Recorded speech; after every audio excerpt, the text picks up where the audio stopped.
আমি শুধু একটা চিন্তা আপনাদের মাথায় ঢুকায় দিতে চাই, একটু চিন্তা করেন।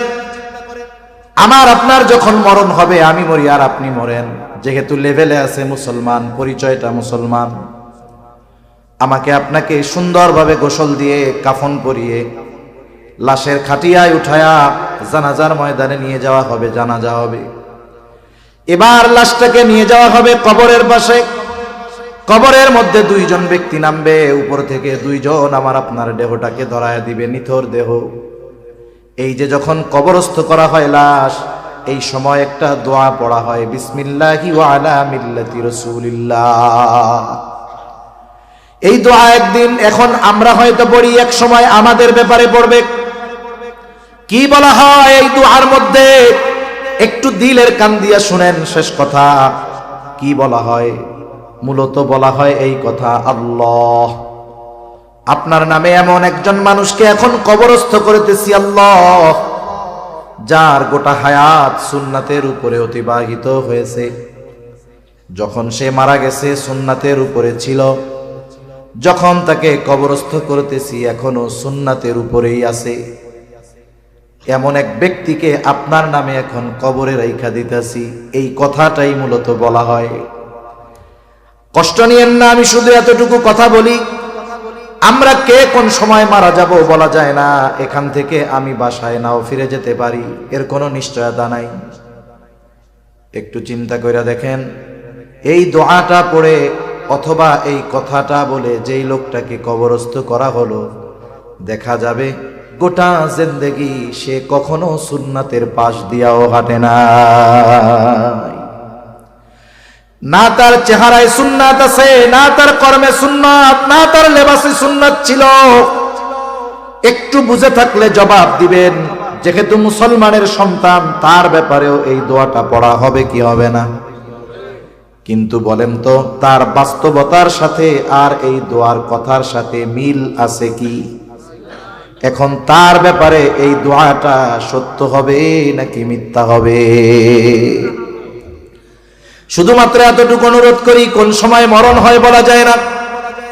আমি যদি এখনই মারা যাই অথবা আগামী দিন মারা যাই, 2 দিন পরেও যদি মারা যাই, যখন আমাকে কবরস্থ করা হবে, ওটা হবে আমার অনন্তকালের সফরের প্রথম মঞ্জিল।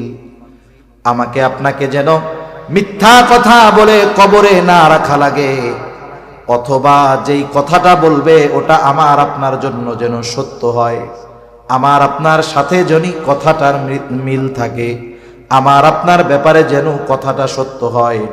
এই আলোকে যদি জীবন না সাজাতে পারি, মনে রাখবেন ওই জীবন বড় ক্ষমতার অধিকারী হতে পারে, ওই জীবন কোটি কোটি ডলারের মালিক হতে পারে, কিন্তু আল্লাহর কসম, ওই কথাটার সাথে যদি আমার আপনার জীবনের বাস্তবতার মিল না থাকে, আমি আপনি সফল হতে পারি নাই, তাহলে আমার আপনার নামটা ব্যর্থদের তালিকায় চলে যাবে।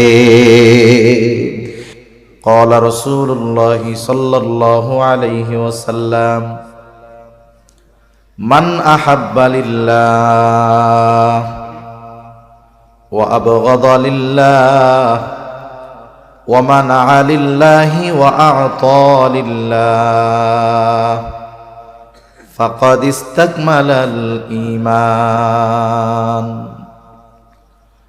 রাসূল আকরাম সাল্লাল্লাহু আলাইহি ওয়াসাল্লাম বলেন, মান আহাব্বা লিল্লাহ, যে ভালোবাসে আল্লাহ তাআলার জন্য, তার মানে সে যাকেই ভালোবাসবে এই ভালোবাসা হবে আল্লাহ তাআলার সন্তুষ্টির জন্য।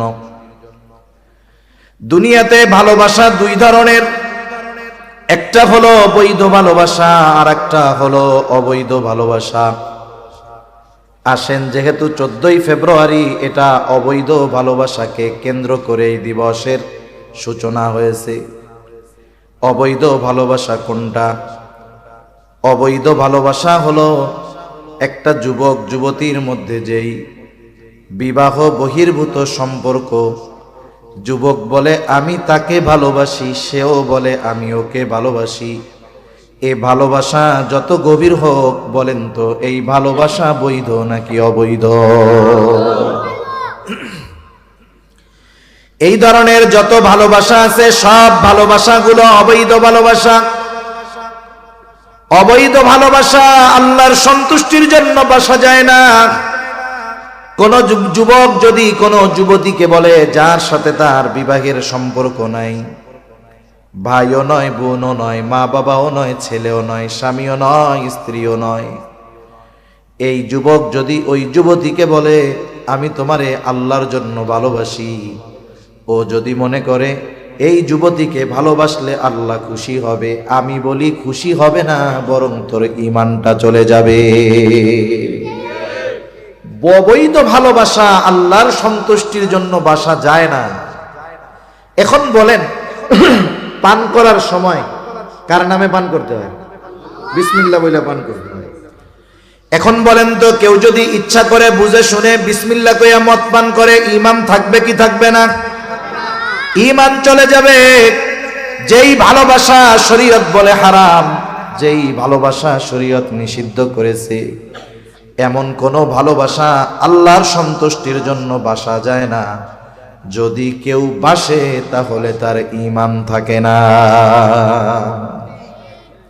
এজন্য এক নম্বরে আমাদেরকে সকল প্রকার অনৈতিক ভালোবাসা থেকে বেঁচে থাকতে হবে। একটা ছেলে একটা মেয়েকে ভালোবাসতে পারবে না। পারবে কখন? যখন সম্পর্ক হবে শরীয়তের নীতিমালায়।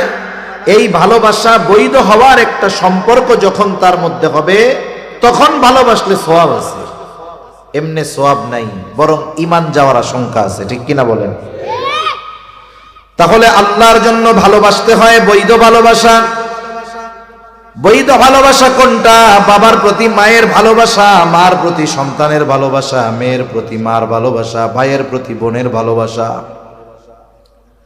এক মুমিন ভাইয়ের প্রতি আর এক মুমিন ভাইয়ের ভালোবাসা।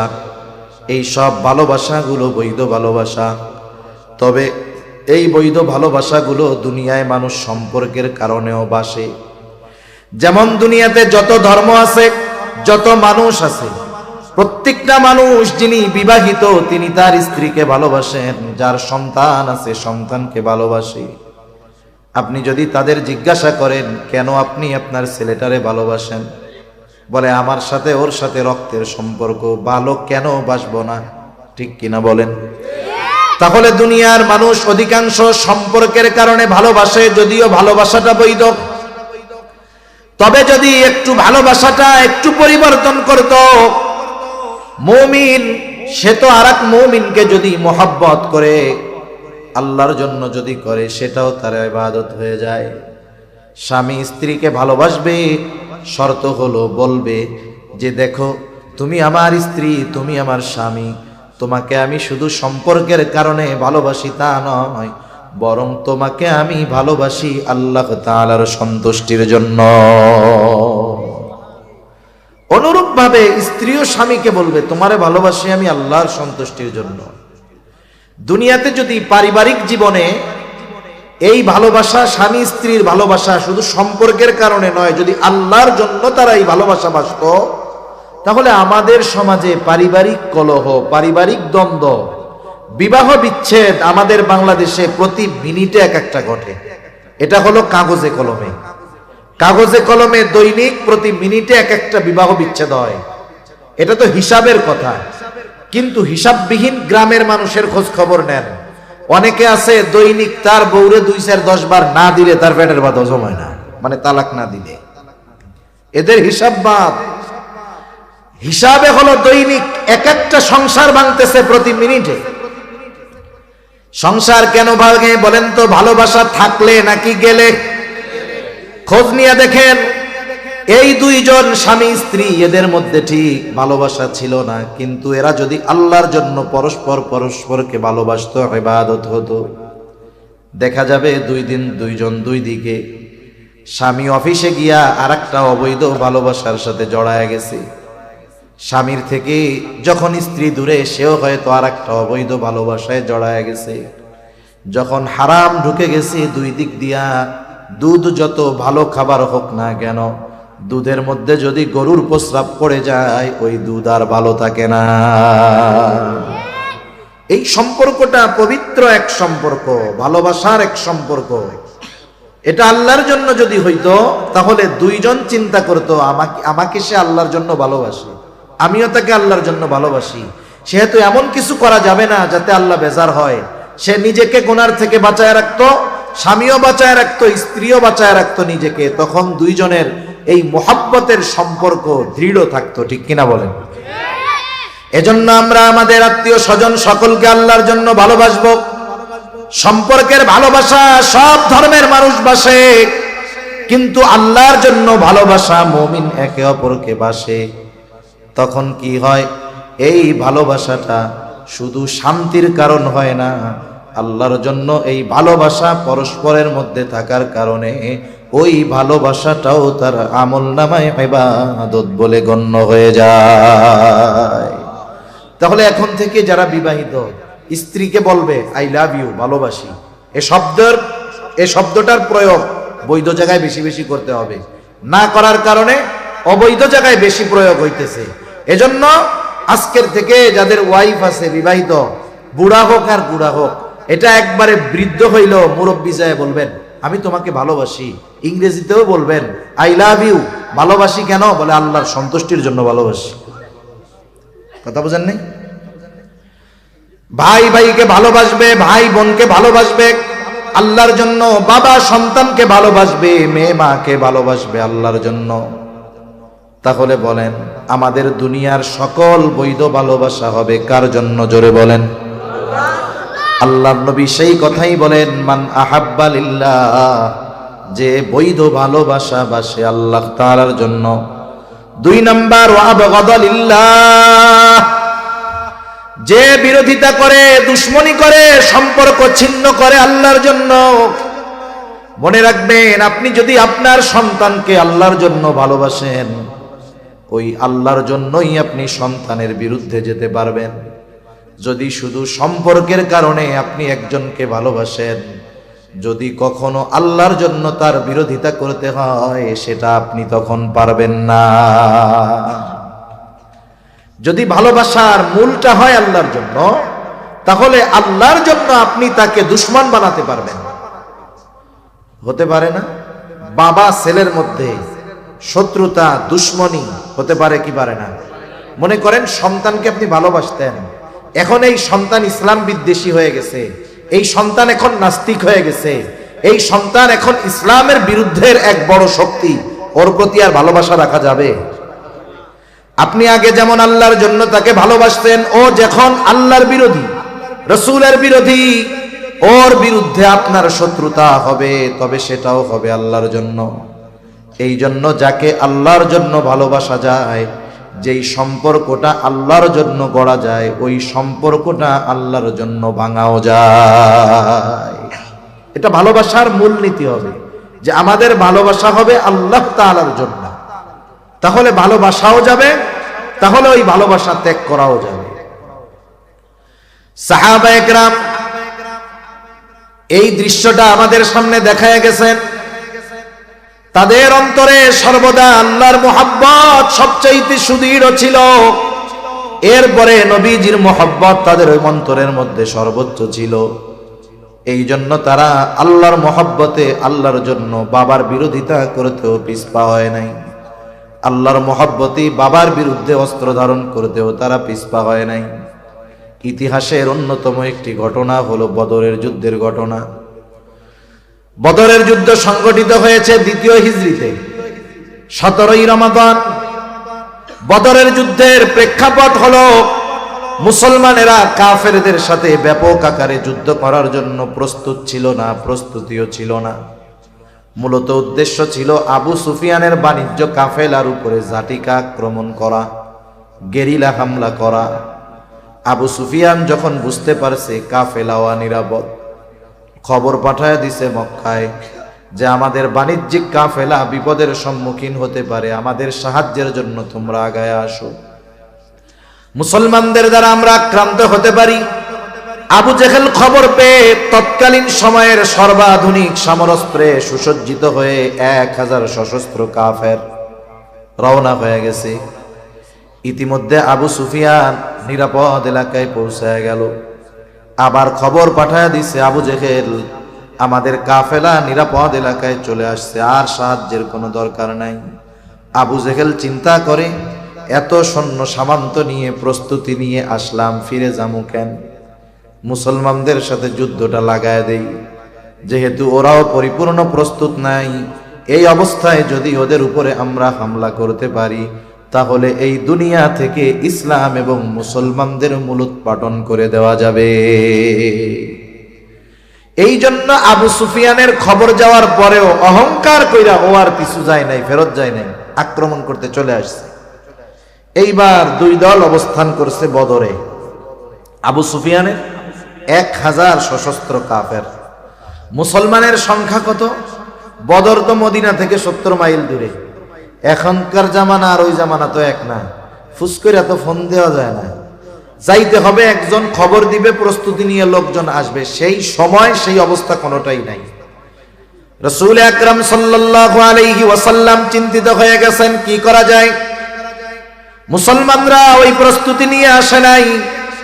নবীজি মুহাজির আর আনসার সাহাবীদেরকে নিয়ে পরামর্শে বসলেন, কি করা যায়। প্রথমে পরামর্শ চাইলেন মুহাজিরদের কাছে। মুহাজিরদের জবাবের সারমর্ম হলো, ইয়া রাসূলুল্লাহ, আমরা আপনার সাথে এসেছি, ঈমানের জন্য ঘর ছেড়েছি, বাড়ি ছেড়েছি। ঈমানের জন্য যদি যুদ্ধ করতে হয়, জিহাদ করতে হয়, জীবন দিতে হয়, আমরা আপনার নির্দেশ মানতে প্রস্তুত। মুহাজিরদের থেকে সম্মতি পাওয়া গেল, কিন্তু সংখ্যায় বেশি ছিল মদিনার সাহাবারা, আনসাররা। নবীজি আনসারদের কাছে যখন এই যুদ্ধের পরামর্শ চাইলেন, কি করা যায়, মুহাজিরদের আনসারদের মধ্য থেকে একজন দাঁড়ায় গেছে, সাদ বিন মুআজ রাদিয়াল্লাহু তাআলা আনহু দাঁড়ায় বলে, ইয়া রাসূলুল্লাহ, আপনি আমাদের পরামর্শ চান, মত চান, যে আমরা কি বলতে চাই। রাসূল, আপনি শুনে নেন, আপনি যদি আমাদের সবাইকে সমুদ্রের পাড়ে দাঁড় করায়া দেন, আর যদি নির্দেশ দেন তোমরা সবাই সমুদ্রের বুকে ঝাঁপায় পড়ো, ইয়া রাসূলুল্লাহ, আপনি এই নির্দেশ দেওয়ার পরে তাকায় দেখবেন আপনার নির্দেশের পর একটা মানুষও সমুদ্রের তীরে দাঁড়ায়া থাকবে না। আপনি অনুমতি চাইতেছেন, আমরা তো আপনার আদেশ মানার জন্য প্রস্তুত, কোনো কারণও জিজ্ঞাসা করব না, কেন সমুদ্রে ঝাঁপায় পড়তে বলতেছেন। আপনি শুধু বলবেন আর আমরা ঝাঁপায় পড়বো, তাকায় দেখবেন একজনও দাঁড়ায় নাই। আর একজন বলে, ইয়া রাসূলুল্লাহ, আপনি এত চিন্তা করেন কেন? আমরা আপনার সামনে পেছনে ডানে বামে চতুর্দিকে অবস্থান নিয়ে কাফেরদের বিরুদ্ধে যুদ্ধ করব। আমরা এমন ভাবে যুদ্ধ করব, আপনি আমাদের যুদ্ধ দেখে খুশি হয়ে যাবেন। নবীজি বাছাই করে পাইলেন 313 জন। 313 জনের কাছে 313টা অস্ত্র নাই।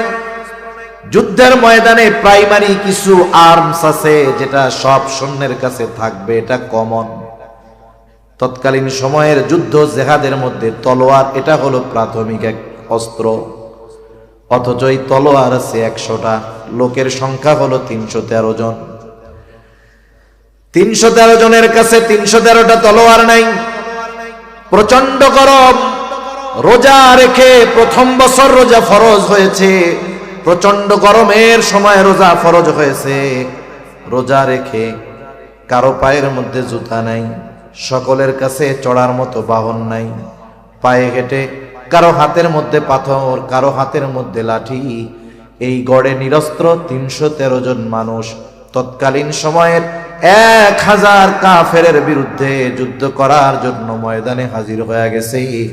যদিও তাদের সংখ্যা 313, অস্ত্রবিহীন, কিন্তু এই 313 জনের ঈমান এত পাওয়ারফুল ছিল যে গোটা দুনিয়াও যদি ওই 313 জনের সামনে এসে দাঁড়িয়ে যেত, ওই গোটা দুনিয়ার সব শক্তির বিরুদ্ধে ওই 313 জন যথেষ্ট হয়ে যাইত। কারণ তাদের ঈমান ছিল পরিপূর্ণ। 313 জন গেছে। এই 313 জনের মধ্যে একজনের নাম হলো আবু উবাইদা ইবনুল জাররাহ রাদিয়াল্লাহু তাআলা আনহু। আবু উবাইদা ইবনুল জাররাহ যুদ্ধের ময়দানে গেছে। ওনার নাম হলো আবু উবাইদা, বাবার নাম হলো জাররাহ। আবু উবাইদা জান্নাতের স্পেশাল সুসংবাদ প্রাপ্ত 10 জনের একজন। আমরা অনেক সময় মনে করি শুধুমাত্র মনে হয় 10 জনের ব্যাপারেই জান্নাতের সংবাদ আল্লাহ দিছে। না, মূলত এই 10 জনের জন্য স্পেশাল ভাবে আল্লাহ তাআলা জানিয়েছেন। তবে যত সাহাবা একরাম আছে সকলের ব্যাপারে আল্লাহ তাআলার ঘোষণা হলো রাদিয়াল্লাহু আনহুম। যত সাহাবা একরাম আছে আল্লাহ তাআলা বলেন আমি সবার উপরে রাজি খুশি সন্তুষ্ট। আল্লাহ তাআলা যাদের উপরে রাজি খুশি সন্তুষ্ট হওয়ার ঘোষণা দিবেন এরা জান্নাতি, এটা বোঝার কোনো কষ্ট হওয়ার কথা না। এখন এই আবু উবাইদা যুদ্ধের ময়দানে গেছে। আবু উবাইদা মুমিন, ওর বাবা জাররাহ কাফের। আর আবু উবাইদাকে জান্নাতের স্পেশাল সুসংবাদ প্রাপ্ত 10 জন। যেমন অনেক সময় বিদেশ সফরে যায় না মানুষ, বিদেশ সফরে বড় বড় যেই বিমানগুলো বোয়িং বা এয়ারবাসের বড় বড় বিমান 500-700-800 মানুষ ধরে, ওই বিমানগুলোর ভিতরে ওই বিমানের গন্তব্য, ওই বিমানে যারা আছে মধ্যে সবার গন্তব্য এক জায়গায়, ঠিক না? কিন্তু ওই বিমানের মধ্যে স্তরবিন্যাস থাকে, সিটের ভাগ থাকে। কিছু থাকে বিজনেস ক্লাস, কিছু থাকে রয়্যাল ক্লাস, আর কিছু থাকে ইকোনমি ক্লাস। যাত্রী সব এক জায়গায় যাবে, কিন্তু সবচাইতে ভিআইপি কারা? যারা বিজনেস ক্লাসে থাকে। এদের জন্য ব্যবস্থাপনা ভিন্ন, এদের সিটটা ভিন্ন, এদের নাস্তা ভিন্ন, এদের জন্য টেক কেয়ারের ব্যবস্থা ভিন্ন, কিন্তু গন্তব্য তো সবার এক জায়গায়, ঠিক কিনা বলেন? নাকি এই 10 জনের চেয়ার টেয়ার ভালো বইলা এনাগোলাইগা আলাদা ব্যবস্থা আছে, ওনারা ওনাদের বাড়ির উপরে বিমান দাঁড়াবে, ওনাদেরকে ওই জায়গায় নামাই দেবে, এমন নাকি? সবাই এক জায়গায় যাবে, এক জায়গায় নামবে, গন্তব্য এক জায়গার, একই বিমানের, কিন্তু তফাৎ কি? কিছু আছে হলো বিজনেস ক্লাসের আর কিছু আছে ইকোনমি ক্লাসের। তাতে কি, সব এক জায়গায় তো যাবে। এই বিজনেস ক্লাস এদের মর্যাদা বেশি, একটু পাওয়ার বেশি, সম্মান বেশি। জান্নাতের সুসংবাদ প্রাপ্ত 10 জন, বাকি সবারও গন্তব্য এক, কিন্তু এই 10 জনের একটু স্পেশালিটি বেশি। আবু উবাইদা যুদ্ধের ময়দানে গিয়া দেখে, তাকায়া তার বাবা জাররাহ কাফের, কাফেরদের পক্ষে যুদ্ধ করার জন্য আসছে আবু উবাইদার বাবা। বাবা যদিও কাফের হয়, ইসলাম কখনো বলে না যে বাবা কাফের হইলে বাবার সাথে খারাপ আচরণ করবা, ভালো ব্যবহার করবা না। বরং ইসলাম এটা বলে তোমার বাবা যদি কাফের হয় ওই বাবার সাথে খারাপ আচরণ করবা না, বরং ওই কাফের বাবার সাথেও তোমরা সদাচরণ করবা। ইসলাম কখনো বাবা যদি কাফের হয় কারণ ওই কাফের বাবার সাথে ইসলাম কখনো খারাপ আচরণ করতে বলে না, বরং ইসলাম বলে ওই কাফের বাবার সাথেও কি করবা? সদাচরণ করবা, ভালো ব্যবহার করবা। আসমা বিনতে আবি বকর রাদিয়াল্লাহু তাআলা উনি আসছে নবীজির কাছে, এসে বলে ইয়া রাসূলুল্লাহ, আমার মা একজন মুশরিকা, আপনারে পছন্দ করে না, দেখতে পারে না। নবীজিকে বলতেছে আয়েশা কি, আমার মা একজন মুশরিকা, উনি আপনাকে খুব অপছন্দ করে, দেখতে পারে না আপনারে। উনি মাঝে মধ্যে আমার কাছে আসে, আমার মা যদিও, আমি ওনার সাথে কেমন আচরণ করব? আমরা হইলে কইতাম আমারে দেখতে পারে না, আসলে লাঠি দিয়া ফিডাইয়ে ঘরের থেকে বের করে দিবি। নবীজি কি বললেন? যখন আসবে তুমি তার সাথে উত্তম ব্যবহার করবা। সুবহানাল্লাহ বলেন। তাইলে মা যদি বাবা যদি মুশরিক মুশরিকাও হয়, তাদের সাথে ভালো ব্যবহারের নির্দেশ আল্লাহও দিয়েছেন, রাসূলুল্লাহও দিয়েছেন। সুবহানাল্লাহ বলেন। মা মুশরিক, ভালোবাসেন মারে, সমস্যা নাই তো, ভালোবাসা এই জায়গা খাটান। আল্লাহ রাব্বুল আলামিন মা বাবা মুশরিক হলে যে ভালোবাসা যাবে না এমনটা বলেন নাই। রাসূলুল্লাহ সাল্লাল্লাহু আলাইহি ওয়াসাল্লামের নির্দেশনার মাধ্যমে জানা যায় মা বাবা যদি মুশরিক হয় ভালোবাসতে কোনো অসুবিধা নাই। আবার আল্লাহ তাআলা কোরআনুল কারীমের মধ্যে জানায় দেন মা বাবা যদি মুশরিক হয় ওই মা বাবার সাথে খারাপ আচরণ করার সুযোগ সন্তানের না। তাআলা সবচাইতে বেশি বেজার হন বান্দা যখন শিরিক করে। কি করে বলেন? ঘুমাইতেছেন নাকি? তাকবীর দেন, নারায়ে তাকবীর। এই তো জবাবটাও এরকম একটু জোরে দিয়েন, তাহলে বুঝবো না দাজা আছেন। আল্লাহ তাআলা সবচাইতে বেশি বেজার হয় বান্দা যখন কি করে বলেন? শিরিক করে আল্লাহর সমকক্ষ দাঁড় করায়, আল্লাহর সমকক্ষ দাঁড় করায়। মানে যেই জিনিসটা দেওয়ার পাওয়ার আল্লাহ, ওই জিনিসটা সে আরেকটা মাখলুকের কাছে চায়।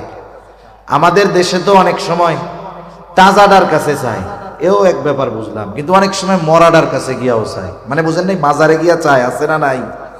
কবরের পাশে গিয়া চায়, আছে না নাই? আরে মাজারওয়ালার কি পোলাপান দেওয়ার ক্ষমতা আছে? ওর যদি থাকতো এই ক্ষমতা, ওই তো নিজেই মরতো না, কমপক্ষে নিজের বাঁচার চেষ্টাটা করতো।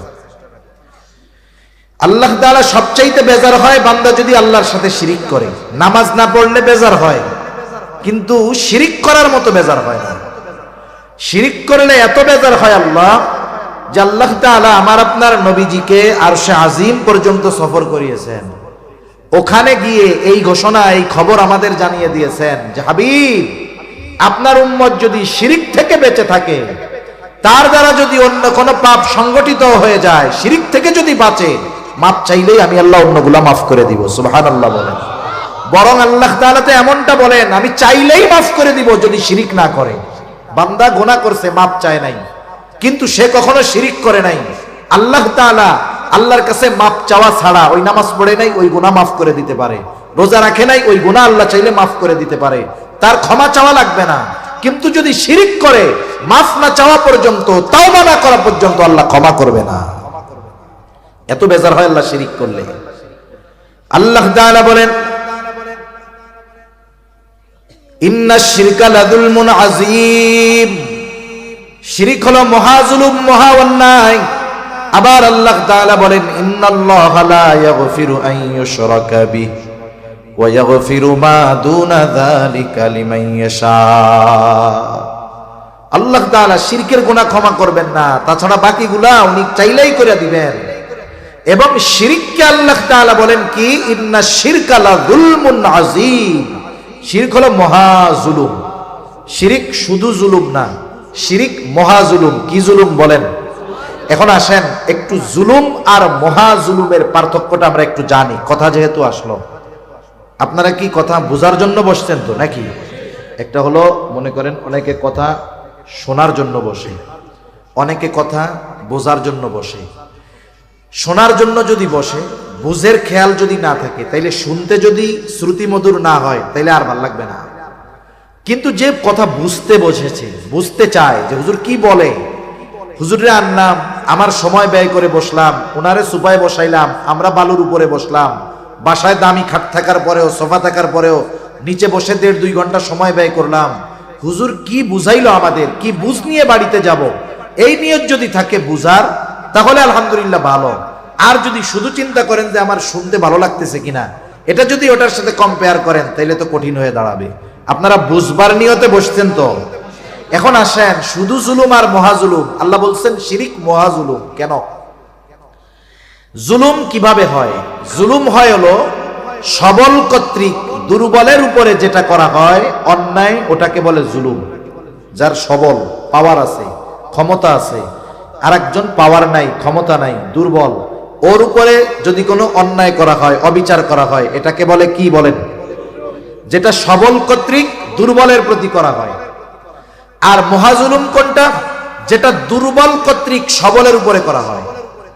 আমরা দুর্বল, আমরা কি বলেন না, দুর্বল। কত দুর্বল? আল্লাহ বলেন অখুলিকাল ইনসানু দাঈফা, আল্লাহই বলেন আমি মানুষকে অতি দুর্বল করে সৃষ্টি করেছি। এখন শিরিক করা এটা অন্যায়। শিরিক কি বলেন?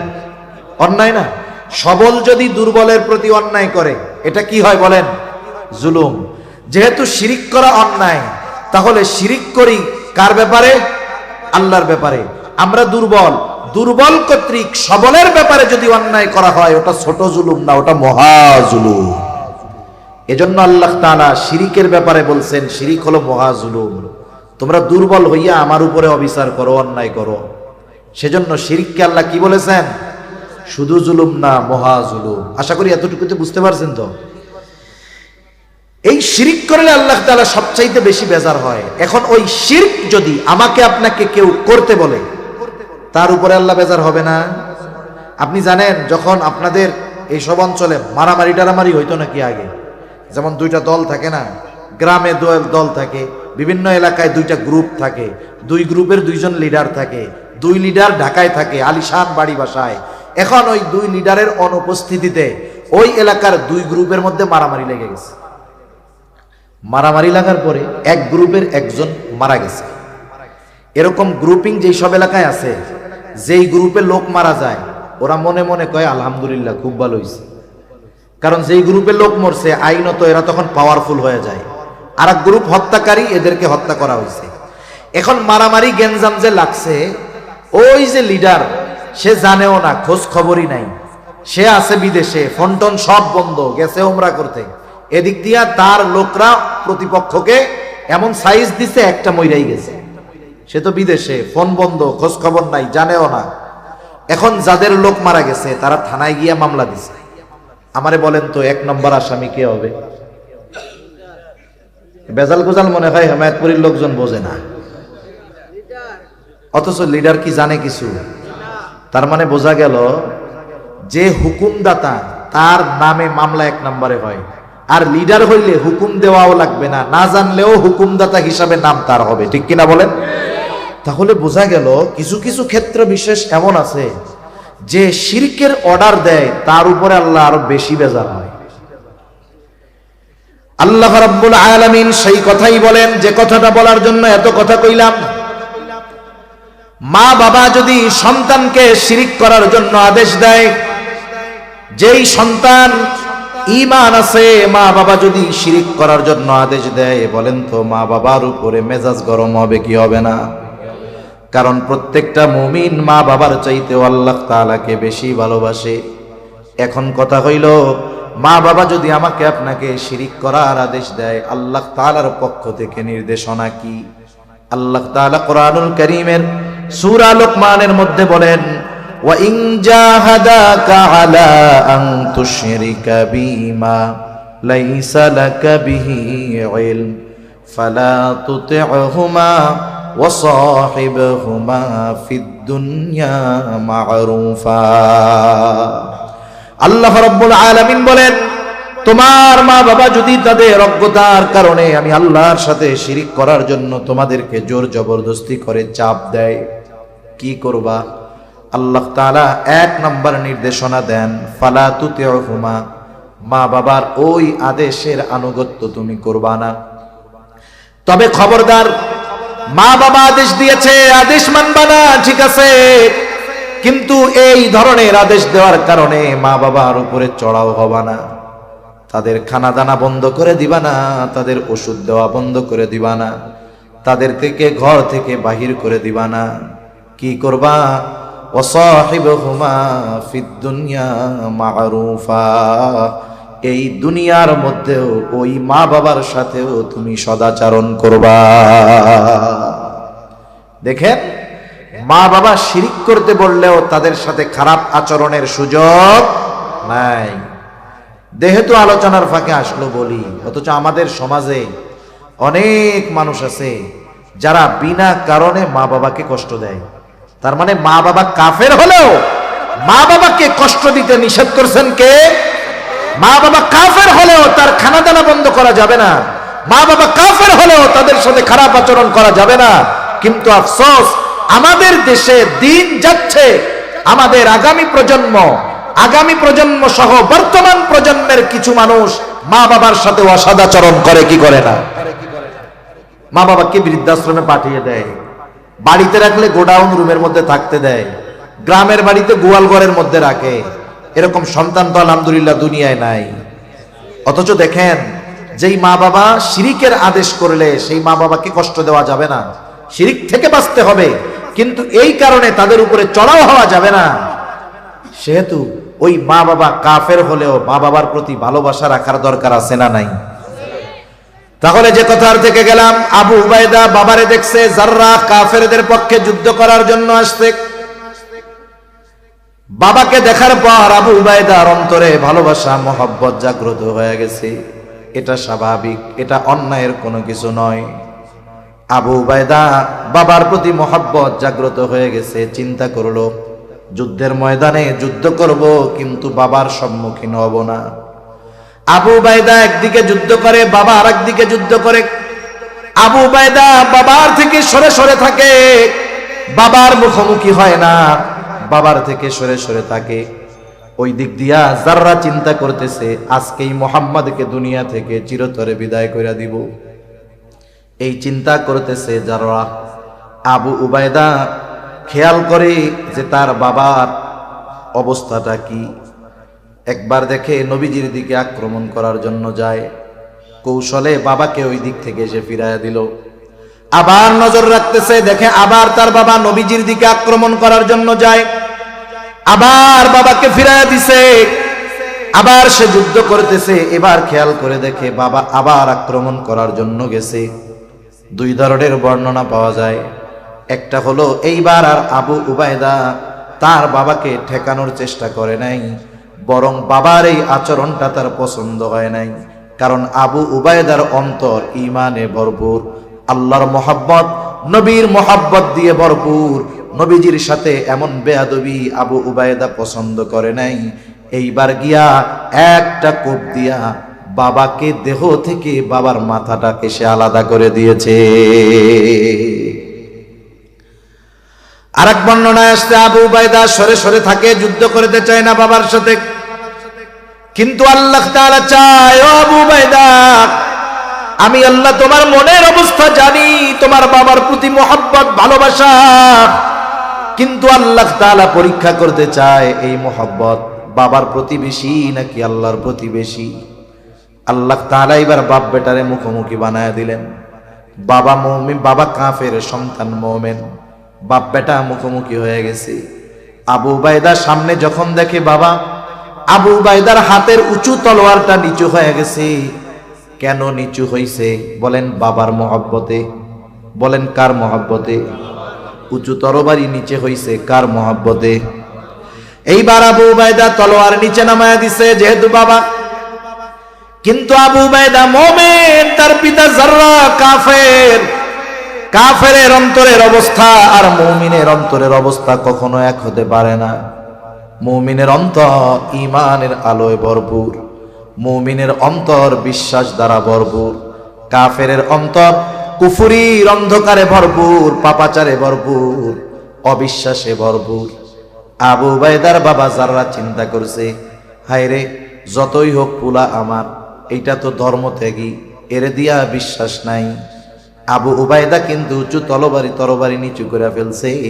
কিন্তু পিতা কাফের যাররা, বাবা সন্তানের উপরে এবার যখন তরবারি পরিচালনা করতে গেছে আবু উবায়দাকে হত্যা করে ফেলবে, এইবার আবু উবায়দার অন্তরে বাবার মোহাব্বত নিচে পড়ে গেছে, আল্লাহর মোহাব্বত জয়ী হয়ে গেছে।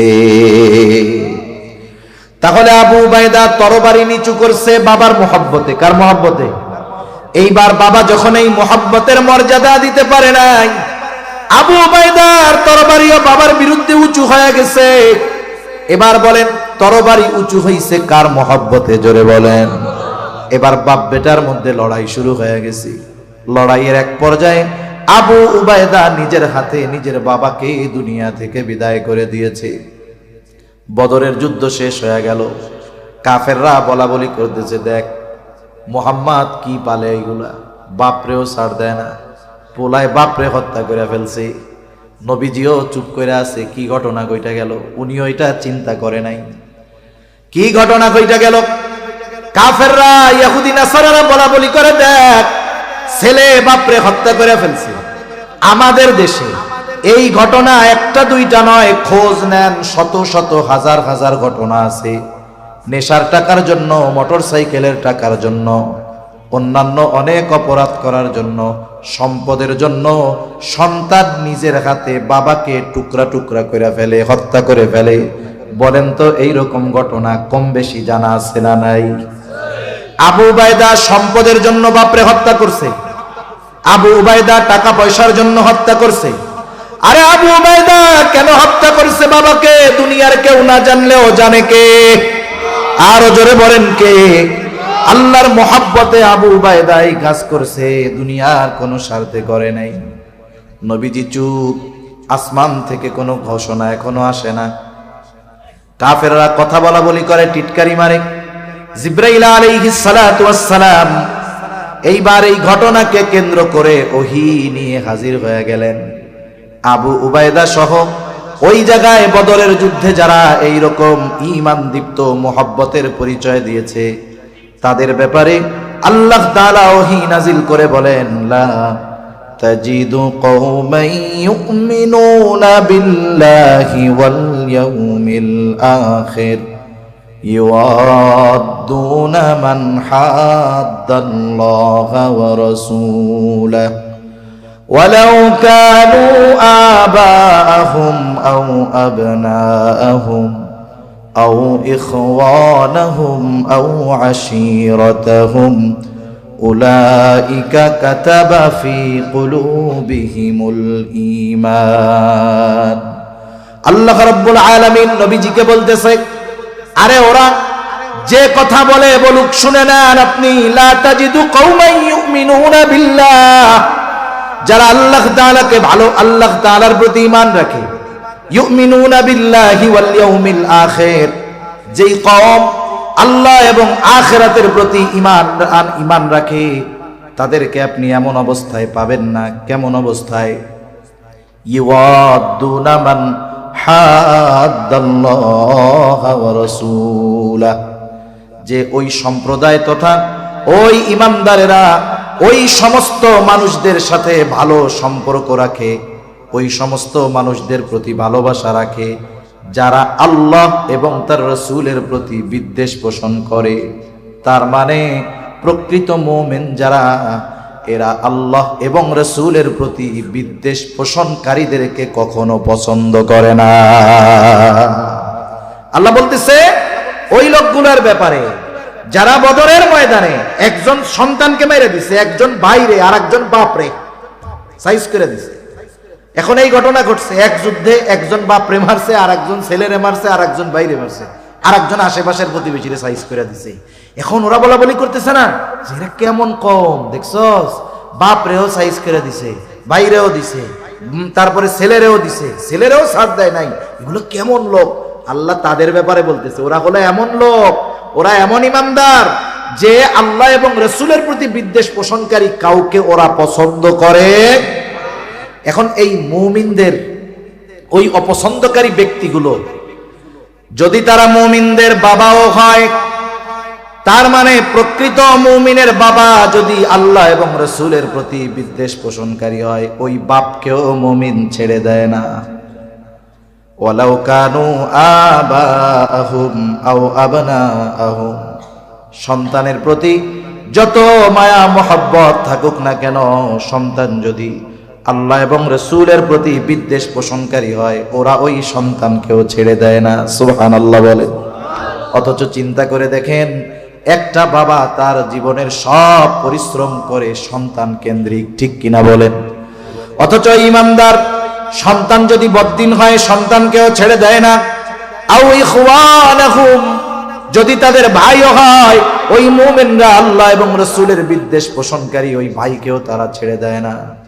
আও আশীরাতাহুম, আরে আশেপাশের আত্মীয় স্বজন যে হয় হোক, কাউকে ছেড়ে দেয় না। যেখানে বাপরে ছাড়ে না, সন্তানকে ছাড়ে না, আল্লাহ এবং রাসূলের বিষয়কে কেন্দ্র করে, সেখানে তো আশেপাশে অন্য ব্যক্তিদের কথাই চলে না, ঠিক কিনা বলেন? আল্লাহ তাআলা এবার কি বলেন, এরা এত কঠোর কেন, দ্বীনের ব্যাপারে এত কঠোর কেন হতে পেরেছে যে বাপরেও ছাড়ে না? আল্লাহ তাআলা বলেন এই কঠোরতার কারণ হলো উলাইকা কাতাবা ফি কুলুবিহিমুল ঈমান ওয়া আইয়াদাহুম বিরূহিম মিন। আল্লাহ তাআলা বলেন উলাইকা কাতাবা ফি কুলুবিহিমুল ঈমান ওয়া আইয়াদাহুম বিরূহিম মিন, তাদের অন্তরকে ঈমান দ্বারা পরিপূর্ণ করে দেওয়া হয়েছে, তাদের অন্তরের মধ্যে আল্লাহ এবং রাসূলের মহব্বতকে সুদৃঢ়ভাবে বদ্ধমূল করে দেওয়া হয়েছে। সাথে সাথে আল্লাহ তাআলা বিশেষ শক্তি দ্বারা তাদের হাতকে শক্তিশালী করেছে। আল্লাহ তাআলা এবার তাদের আরেকটু প্রশংসা করে বলেন, আপনি জানেন এরা এই কাজ করার কারণে কি প্রতিদান পাবে? কাফেররা বলে কি খারাপ কাজ করলো, আর আল্লাহ বলেন শুনে নেন, এদেরকে আমি অন্তরের মধ্যে স্পেশাল ভাবে ঈমানি শক্তি দিয়েছি। আমি আল্লাহ এবং আপনার প্রতি মহব্বতের কারণে এই পাওয়ার তারা অর্জন করেছে। শুনে নেন, ওয়ায়ুদখিলুহুম জান্নাতিন তাজরি মিন তাহতিহাল আনহার খালিদিনা ফিহা রাদিয়াল্লাহু আনহুম ওয়া রাদু আন। আল্লাহ তাআলা বলেন, এই কর্মগুলো যারা করলো তাদেরকে এমন জান্নাতে প্রবেশ করানো হবে যেই জান্নাতের পাদদেশ দিয়ে আছে প্রবাহিত নহর, সেখানে তারা চিরকাল অবস্থান করবে। শুধু তাই না, কেন এই প্রতিদান দিব? কাফেররা যদিও তাদের এই কর্মের জন্য তিরস্কার করতেছে, আপনি শুনে নেন, রাদিয়াল্লাহু আনহুম ওয়া রাদু আন, তাদের এই কর্মের কারণেই আমি আল্লাহ স্বয়ং তাদের উপরে সন্তুষ্ট। তাহলে আমি যে কথার থেকে গেছি আবার পেছনের দিকে যাই, যে আমার আপনার কারো সাথে যদি দুশ্মনী পোষণ করতে হয়, শত্রুতা করতে হয়, বিরোধিতা করতে হয়, আমার সম্পদের জন্য করব না, জায়গা জমির জন্য করব না, ক্ষমতার জন্য করব না। যদি আমার বাবাকেও দুশ্মন বানাতে হয়, কার জন্য বানাবো? আরো জোরে বলেন, কার জন্য? আপনি আমাকে গোটা দুনিয়ার মধ্যে এমন একটা ঘটনা দেখান, এক বাবা তার ছেলেরে মাইরা ফেলছে, আল্লাহর জন্য একটাও পাবেন না। বাপ ছেলেরে মারতেছে, ছেলে বাপরে মারতেছে, দুনিয়ার পাওয়ার, জমি, জাতি, ক্ষমতা এইসবের জন্য। কিন্তু আল্লাহর মুহাব্বতকে প্রাধান্য দিয়ে এই ধরনের কাজ করা, এটা যেন তেন ব্যাপার নয়। তাহলে আসেন আমরা আর একটু সামনে যাই, আপনাদের কষ্ট হয়ে যাচ্ছে বেশি, সময়ও হয়ে গেছে অনেক। রাসূলুল্লাহ সাল্লাল্লাহু আলাইহি ওয়াসাল্লাম বললেন, এক নাম্বার, মান আহাব্বা লিল্লাহ, ভালোবাসতে হবে কার জন্য? জোরে বলেন। যাকে ভালোবাসলে আল্লাহ খুশি হবে, আমরা অবশ্যই অবশ্যই তাকে ভালোবাসবো। এই ভালোবাসাটা হবে আল্লাহর জন্য। বলবো, ভাই আপনারে আল্লাহর জন্য ভালোবাসি। এখন যদি কাউকে দুশ্মন বানাতে হয়, শত্রু বানাতে হয়, জাগতিক কোনো কারণে দুশ্মন বানাবো না। দুশ্মনও যদি বানাতে হয়, নিজের বাবাকেও দুশ্মন বানাবো, তবে কার মহব্বতে? ওমান আলিল্লাহ, কাউকে কিছু যখন দিব, প্রদান করব, কার সন্তুষ্টির জন্য? কাউকে কিছু থেকে যখন বাধা প্রদান করব, কার সন্তুষ্টির জন্য?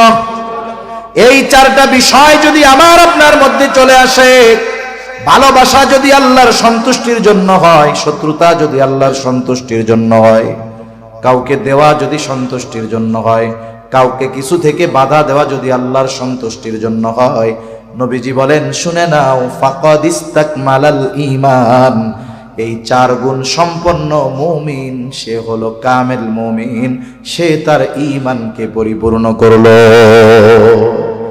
আর আল্লাহকে সবচেয়ে বেশি ভালোবাসে কে? যার ঈমান পরিপূর্ণ। এখন কার ঈমান পরিপূর্ণ এটা আমরা বুঝতে পারছি তো? বুঝেন নাই? যার মধ্যেই চার গুণ থাকবে, ভালোবাসবে আল্লাহর জন্য, দুশ্মনী করবে আল্লাহর জন্য, কাউকে কিছু দিবে আল্লাহর জন্য, কাউকে কিছু থেকে বাধা দিবে আল্লাহর জন্য, তার ঈমান পরিপূর্ণ। আর ওই ব্যক্তির ব্যাপারেই আল্লাহ বলেন, ওয়াল্লাযীনা আমানু আশাদ্দু হুব্বাল লিল্লাহ, যেহেতু তার ঈমান পরিপূর্ণ আর সে আল্লাহকে ভালোবাসে, সুদৃঢ় ভালোবাসা। সুবহানাল্লাহ বলে। তাহলে এক নম্বরে আমাদের সর্বোচ্চ ভালোবাসতে হবে কাকে? দুই নাম্বার, আল্লাহর রাসূলকে সর্বোচ্চ ভালোবাসতে হবে। আমি আলোচনা বেশি লম্বা করব না, আমি বেশি সময় আর কষ্ট দিব না। কেন নবীকে সবচাইতে বেশি ভালোবাসবো, এর দুই একটা কথা আমি বলবো আপনাদের। বলেন তো, আল্লাহকে ভালোবাসবো কেন? কারণ আল্লাহ আমাদের ভালোবাসে। মনে করেন আপনারে যদি একজন এই পরিমাণ ভালোবাসে যে সে আপনার জন্য জীবন দিতে প্রস্তুত, আপনিও তাই, তাহলে তাকে ভালোবাসতে গিয়ে জীবন দিতে হলে পিছপা হবেন? বলেন তো, পিছপা হবেন না, কমপক্ষে তো সমান সমান বাসবেন। এখন আসেন, আল্লাহরে যে আমরা সর্বোচ্চ ভালোবাসবো, কেন বাসবো, এর একটা জবাব দেই পরের আলোচনায় যাওয়ার আগে। কষ্ট হচ্ছে না তো আপনাদের? ঘুম আসতেছে? তাকবীর দেন আবার, নারায়ে তাকবীর। এই তো মাশাআল্লাহ, বোঝা যাচ্ছে ঈমান দীপ্ত শক্তি কিছু আছে। এখন আল্লাহকে কেন ভালোবাসবো? বিষয় হলো, আল্লাহ আমাদের সবচাইতে বেশি ভালোবাসে। আমাদের সবচেয়ে বেশি ভালোবাসে কে? কত ভালোবাসে? একটা হাদিস বলি, এরপরে আমি পরের আলোচনায় যাই। আল্লাহ তাআলা আমাদের কত ভালোবাসে, কত ভালোবাসা আমাদের জন্য আল্লাহ তাআলার। রাসূল আকরাম সাল্লাল্লাহু আলাইহি ওয়াসাল্লাম বলেন, ইন্না লিল্লাহি মিআতু রাহমাহ আনজালা মিনহা রাহমাতান ওয়াহিদাতান বাইনাল জিন্নি ওয়াল ইনস ওয়াল বাহাইমি ওয়াল হাওয়া। নবীজি বলেন, আবু হুরায়রা রাদিয়াল্লাহু তাআলা আনহু থেকে বর্ণিত হাদিস, নবীজি বলেন আল্লাহ তাআলার কাছে 100টা রহমত আছে। এই রহমতের অর্থ ধরবেন ভালোবাসা। 100টা কি আছে? রহমত আসছে রহিম শব্দ থেকে। আমি যাক শব্দিক ব্যাখ্যা আর যাব না, তাহলে আরেক ঝামেলা হয়ে যাবে। রহমত মানে আপনি ভালোবাসাই অর্থ নেন। আল্লাহ তাআলার কাছে 100 ভালোবাসা আছে, 100 রহমত আছে। কয়শো?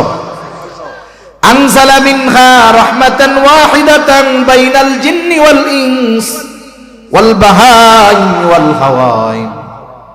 ওই 100 ভালোবাসা থেকে একটা ভালোবাসা, 100 রহমত থেকে একটা রহমত, অথবা 100 ভাগ দয়া রহমত ভালোবাসা থেকে 1 ভাগ দয়া মায়া রহমত আল্লাহ তাআলা গোটা সৃষ্টি কুলের মাঝে বন্টন করে দিয়েছেন।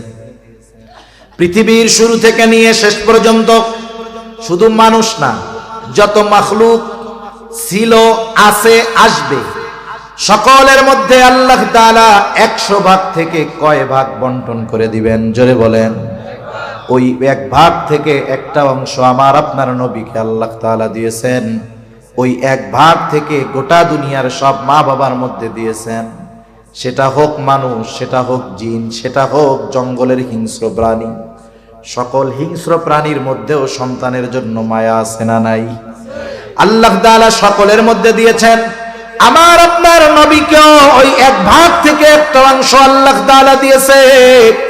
নবীজি বলেন, আখরাল্লাহু লাহু 99 রাহমা। বাকি 99 ভাগ ভালোবাসা, দয়া মায়া রহমত আল্লাহ তাআলা নিজের কাছে সংরক্ষণ করে রাখছে। কেন? 1 ভাগ দিছে গোটা সৃষ্টিকুলের মধ্যে, শুরু থেকে নিয়ে শেষ পর্যন্ত সকল প্রাণীর অন্তরে এই 1 ভাগের একটা অংশ গেছে। যেমন বিষধর সাপ, ওরও বাচ্চার জন্য মায়া আছে না নাই? ওই মায়াটুকুই 1 ভাগের একটা অংশ। বাঘ কত হিংস্র বলেন তো, তার বাচ্চার জন্য তার অন্তরের মধ্যে মায়া মোহাব্বত ভালোবাসা আছে না নাই? ওই 1 ভাগের থেকেই একটা অংশ। নবীজি বলেন আল্লাহ তাআলা বাকি 99 ভাগ দয়া মায়া রহমত ভালোবাসা নিজের কাছে রাখছেন। কেন? নবীজি বলেন ইয়াগফিরু বিহি ইবাদাহু ইয়াউমাল কিয়ামা। বাকি 99 ভাগ দয়া মায়া রহমত ভালোবাসা দিয়ে আল্লাহ তাআলা কিয়ামতের দিন তার গুনাহগার বান্দাদেরকে ক্ষমা করে দিবে। তাহলে আল্লাহ তাআলা আমাদের সবচেয়ে বেশি ভালোবাসে। এই জন্য আমাদেরও সবচেয়ে বেশি ভালোবাসতে হবে কাকে? এই ভালোবাসা শুধু হুজুররা বাসবে আর মুরব্বীরা বাসবে, যুবকরা গিয়া যুবতীদের বাসবে, এরকম নাকি? তাহলে চিন্তা করে দেখেন, আমার আপনার অন্তরের মধ্যে ভালোবাসা আছে না? এই ভালোবাসা যদি আপনি অবৈধ জায়গায় ব্যয় করেন, আল্লাহর কসম এই ভালোবাসার খেয়ানত হবে। কিয়ামতের দিনের জবাব আল্লাহর কাছে দেওয়া লাগবে যে আমি তোর অন্তরে মুহাব্বত দিয়েছিলাম, ভালোবাসা দিয়েছিলাম, তুই অবৈধভাবে ভালোবাসা ব্যয় করেছিস, অথচ আমি আল্লাহ এবং আমার রাসূলের প্রতি তোর ভালোবাসা ছিল না। তুই খেয়ানত কেন? ঠিকানা জাহান্নামে যা। সেজন্য ভালোবাসার দামি সম্পদ। আমি ভালোবাসার ওয়াজ করতে চাইছি না, ভালোবাসা যে দামি সম্পদ, বুঝতে পারছেন? ভালোবাসা যে বৈধ সম্পদ, বুঝতে পারছেন? বৈধ সম্পদ বৈধ জায়গায় ব্যয় করতে হবে। বৈধ সম্পদ অবৈধ জায়গায় ব্যয় করলে গোনা না সওয়াব? জোরে বলেন কি হবে? বড় বড় গোনা হবে। এখন আসেন ফার্স্ট পার্ট কমপ্লিট, মোটামুটি সংক্ষিপ্ত সারে, যে আমাদের অন্তরে যে ভালোবাসা আছে এটা আমাদের পরিবার পরিজন আত্মীয় স্বজন মুমিনের জন্য হবে, তবে সম্পর্কের জন্য নয়। এই ভালোবাসাটাও হবে আল্লাহর জন্য। কার জন্য? যেহেতু আমরা আমাদের জীবনের সর্বোচ্চ ভালোবাসা রেখেছি কার জন্য? আল্লাহর জন্য। দ্বিতীয়, নবীজির জন্য হবে এর পরবর্তী ভালোবাসা। নবীজির জন্য ভালোবাসা হবে আমার আপনার জীবনের চাইতে বেশি। আল্লাহ এবং রাসূলকে ভালোবাসতে হবে। এখন নবীজিকে সর্বোচ্চ ভালো কেন বাসবো? নবীজিকে কেন ভালোবাসবো একটু শুনেন। একটা উদাহরণ দিই, অল্প সময়ের মধ্যে তাহলে শেষ করে দিতে পারবো। এখন আপনাকে একজন মানুষ শুধু বলে ভাই আপনারে খুব ভালোবাসি, কি বলে বলেন? বলে না দোস্ত তোমারে আমি খুব ভালোবাসি, দোস্ত তোমার লাইগা জীবনে পড়লে মা জীবন দিয়ে দেয়, মা বাবা জীবন দিয়ে দেয়। কিন্তু কঠিন মুসিবতের দিন যখন মানুষেরা পড়ে যাবে, সেই দিন মা সন্তানকে চিনবে না, সন্তান মাকে চিনবে না। আল্লাহ তাআলা বলেন ইয়াউমা ইয়াফিরুল মারউ মিন আখিহি ওয়া উম্মিহি ওয়া আবিহি ওয়া সাহিবাতিহি ওয়া বানিহি লিকুল্লি ইমরিইম মিনহুম ইয়াউমাইযিন শা'নুন ইউগনি। আল্লাহ তাআলা বলেন কিয়ামতের দিন ভাই ভাইয়ের থেকে পলায়ন করবে। ওয়া উম্মিহি ওয়া আবিহি, পিতামাতার থেকে পলায়ন করবে। ওয়া সাহিবাতিহি ওয়া বানিহি, স্ত্রী সন্তানদের থেকে পলায়ন করবে। একটু চিন্তা করে দেখেন, দুনিয়ায় ভাই বিপদে পড়লে ভাই দৌড়ায়া যায়। দুনিয়ায় মা বাবা, সন্তান যখন বিপদে পড়ে মা বাবা দৌড়ায় আসে। মা বাবার প্রতি সন্তানের কত মহব্বত থাকে। মা বাবা সন্তানের জন্য যদি জীবন দিতে হয় দুনিয়ায় জীবনও দিয়া দেয়। দুনিয়ায় স্ত্রী সন্তান তাদেরকে কেন্দ্র করে এই জীবন গড়ে। সন্তানের চেহারা দেখলে সারা দিনের ক্লান্তি নিমেষেই দূর হয়ে যায়। কিন্তু কিয়ামতের দিন ওই সন্তান বাবার মুখোমুখি হইতে যাবে না। যেই মা সন্তানের জন্য দুনিয়ায় জীবন দিয়ে দেয়, ওই সন্তানের মুখোমুখি মা সেই দিন হতে চাইবে না। আল্লাহ তাআলা বলেন সবাই সবার থেকে পালায়া থাকবে, লুকায়া থাকবে। প্রত্যেকটা মানুষ তার নিজের চিন্তায় বিভোর থাকবে। আল্লাহ তাআলা কোরআনুল কারীমের মধ্যে জানায়া দেন, তাফসীরের মধ্যে আসছে, এমনও হবে মানুষেরা এমন করে বলবে, মানুষেরা এরকম বলবে, আল্লাহ সারা দুনিয়ার সব মানুষকে জাহান্নামে দিয়ে হলেও আপনি আমাকে আপনি জান্নাতে দিয়া দেন। তাহলে মুসিবতটা কত বড় একটু চিন্তা করে দেখেন। যেই দিন সকলে নাফসি নাফসি নিজের চিন্তায় বিভোর, সেই দিন সকলেই চিন্তিত থাকবে। আমার আপনার নবীজিও চিন্তিত থাকবে। তবে নবীজি নিজের জন্য চিন্তা করবে না, নবীজি তার উম্মতের মাগফিরাতের চিন্তায় থাকবে। সেই দিন মা চিন্তা করবে ছেলেরে জাহান্নামে দিয়ে হলেও আমি যেন জান্নাতে যাইতে পারি। আর নবীজি উম্মতের চিন্তায় বিভোর থাকবে। কি করবে নবী সেই দিন? নবীজি আল্লাহ তাআলার কাছে উম্মতের মাগফিরাতে ফরিয়াদ করবে, সুপারিশ করবে। হাদিসের মধ্যে আসছে নবীজি একবার দৌড়িয়ে চলে যাবে হাউজে কাউসারের কাছে। না জানি তার কোন উম্মত হাউজে কাউসার থেকে পানি পান থেকে মাহরুম হয়ে যায়। আর একবার দৌড়ে চলে যাবে পুলসিরাতের কাছে। না জানি তার কোন উম্মত পুলসিরাত পাড়ি দিতে ব্যর্থ হয়ে যায়। নবীজি আর একবার দৌড়ে চলে যাবে জাহান্নামের কাছে। না জানি তার কোন উম্মতকে জাহান্নামে দিয়ে দেওয়া হয়। নবীজি আর একবার দৌড়ে চলে যাবে মিজানের কাছে। না জানি তার কোন উম্মত ওজনে ধরা পড়ে যায়। আবার যখন উম্মতের জন্য সুপারিশ দরকার, আল্লাহ তাআলার কাছে আয়েশা উম্মতের জন্য সুপারিশ করবে। হাদিসের মধ্যে আসছে সব নবী জান্নাত অভিমুখে রওনা হয়ে যাবে। সব নবী জান্নাতের দরজায় পৌঁছায়া যাবে। কিন্তু জান্নাতের দরজা বন্ধ, জান্নাতের দরজা খোলা হবে না। জিজ্ঞাসা করবে কি ব্যাপার, জান্নাতের দরজা খোলা হয় না কেন? জান্নাতের পাহারাদারেরা জবাব দিয়ে বলবে, যিনি আসলে খোলা হবে তিনি এখনো আসেন নাই। তিনি কে? বলে তিনি হলেন মুহাম্মাদুর রাসূলুল্লাহ সাল্লাল্লাহু আলাইহি ওয়াসাল্লাম। কোথায় তিনি? বলে তিনি এখনো হাসরের ময়দানে। নবীজি যতক্ষণ না তার ওই উম্মত যার যাররা পরিমাণ ঈমান আছে তার ব্যাপারেও আল্লাহ তাআলার কাছ থেকে জান্নাতের নিশ্চয়তা নবী যতক্ষণ না পাবেন, আমার আপনার নবী ততক্ষণ পর্যন্ত জান্নাত অভিমুখে রওনা হবে না। একটু চিন্তা করেন। আমি কোন পলিটিক্যাল লিডার বা পলিটিক্সের কথা বলি না, কিন্তু দেশের বড় পলিটিক্স যারা করে এরা আমাদের আশেপাশের কাছের আত্মীয় স্বজন। একটু চিন্তা করে দেখেন তো, একজন যখন এমপি ছিল তার পাশে সবাই ঘুরঘুর করছে, তাই না? কত মহব্বত ভালোবাসা জীবন দিতে গেছে। ব্যক্তি তো বাইসা আছে, খালি তার এমপিত্ব নাই। এখন পাশে গিয়া মাসিও বসে না, ঠিক কিনা বলেন? এটা হলো দুনিয়ার ভালোবাসার প্র্যাকটিক্যাল একটা এক্সাম্পল। যে দেখেন দুনিয়ার ভালোবাসাটা 100% কোনো না কোনো ভাবে স্বার্থ জড়িত থাকে, কিন্তু নবী তার উম্মতকে যাররা পরিমাণ স্বার্থের জন্য মহব্বত করেন না। যেই নবী আমাকে আপনাকে এত ভালোবাসে, বলেন সেই নবীর প্রতি আমার আপনার জীবনের চাইতে বেশি ভালো হওয়ার দরকার আছে না নাই? আরে মা বাবার চাইতে নবীকে বেশি ভালোবাসতে হবে। আমার জীবনের চাইতে আমাকে নবীকে বেশি ভালোবাসতে হবে। কারণ আমি আমার ক্ষমার ব্যাপারে যত না চিন্তিত, তার চাইতে নবীজি আমার ক্ষমার ব্যাপারে বেশি চিন্তিত।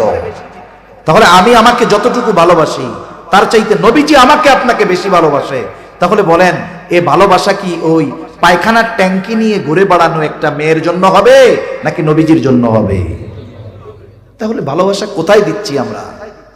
আমাদের এই ভালোবাসাগুলো কোথায় দিচ্ছি একটু চিন্তা করেন। প্রতিটা মুহূর্ত আমরা এই ভালোবাসা শব্দটাকে অপবিত্র, কুলুষিত করতেছি, ঠিক কিনা? যে ভালোবাসা হওয়ার কথা ছিল আল্লাহর জন্য, নবীর জন্য। আমি একটা আয়াত তো তিলাওয়াত করেছিলাম যে আমাদের প্রতি নবীজির ভালোবাসা কত, এটা বলার জন্য। আপনারা কষ্ট পাচ্ছেন? আমি কিন্তু এত সময় কথা বলা আমার পছন্দ হয় না, আমি বলতে পারিও না, চাইও না।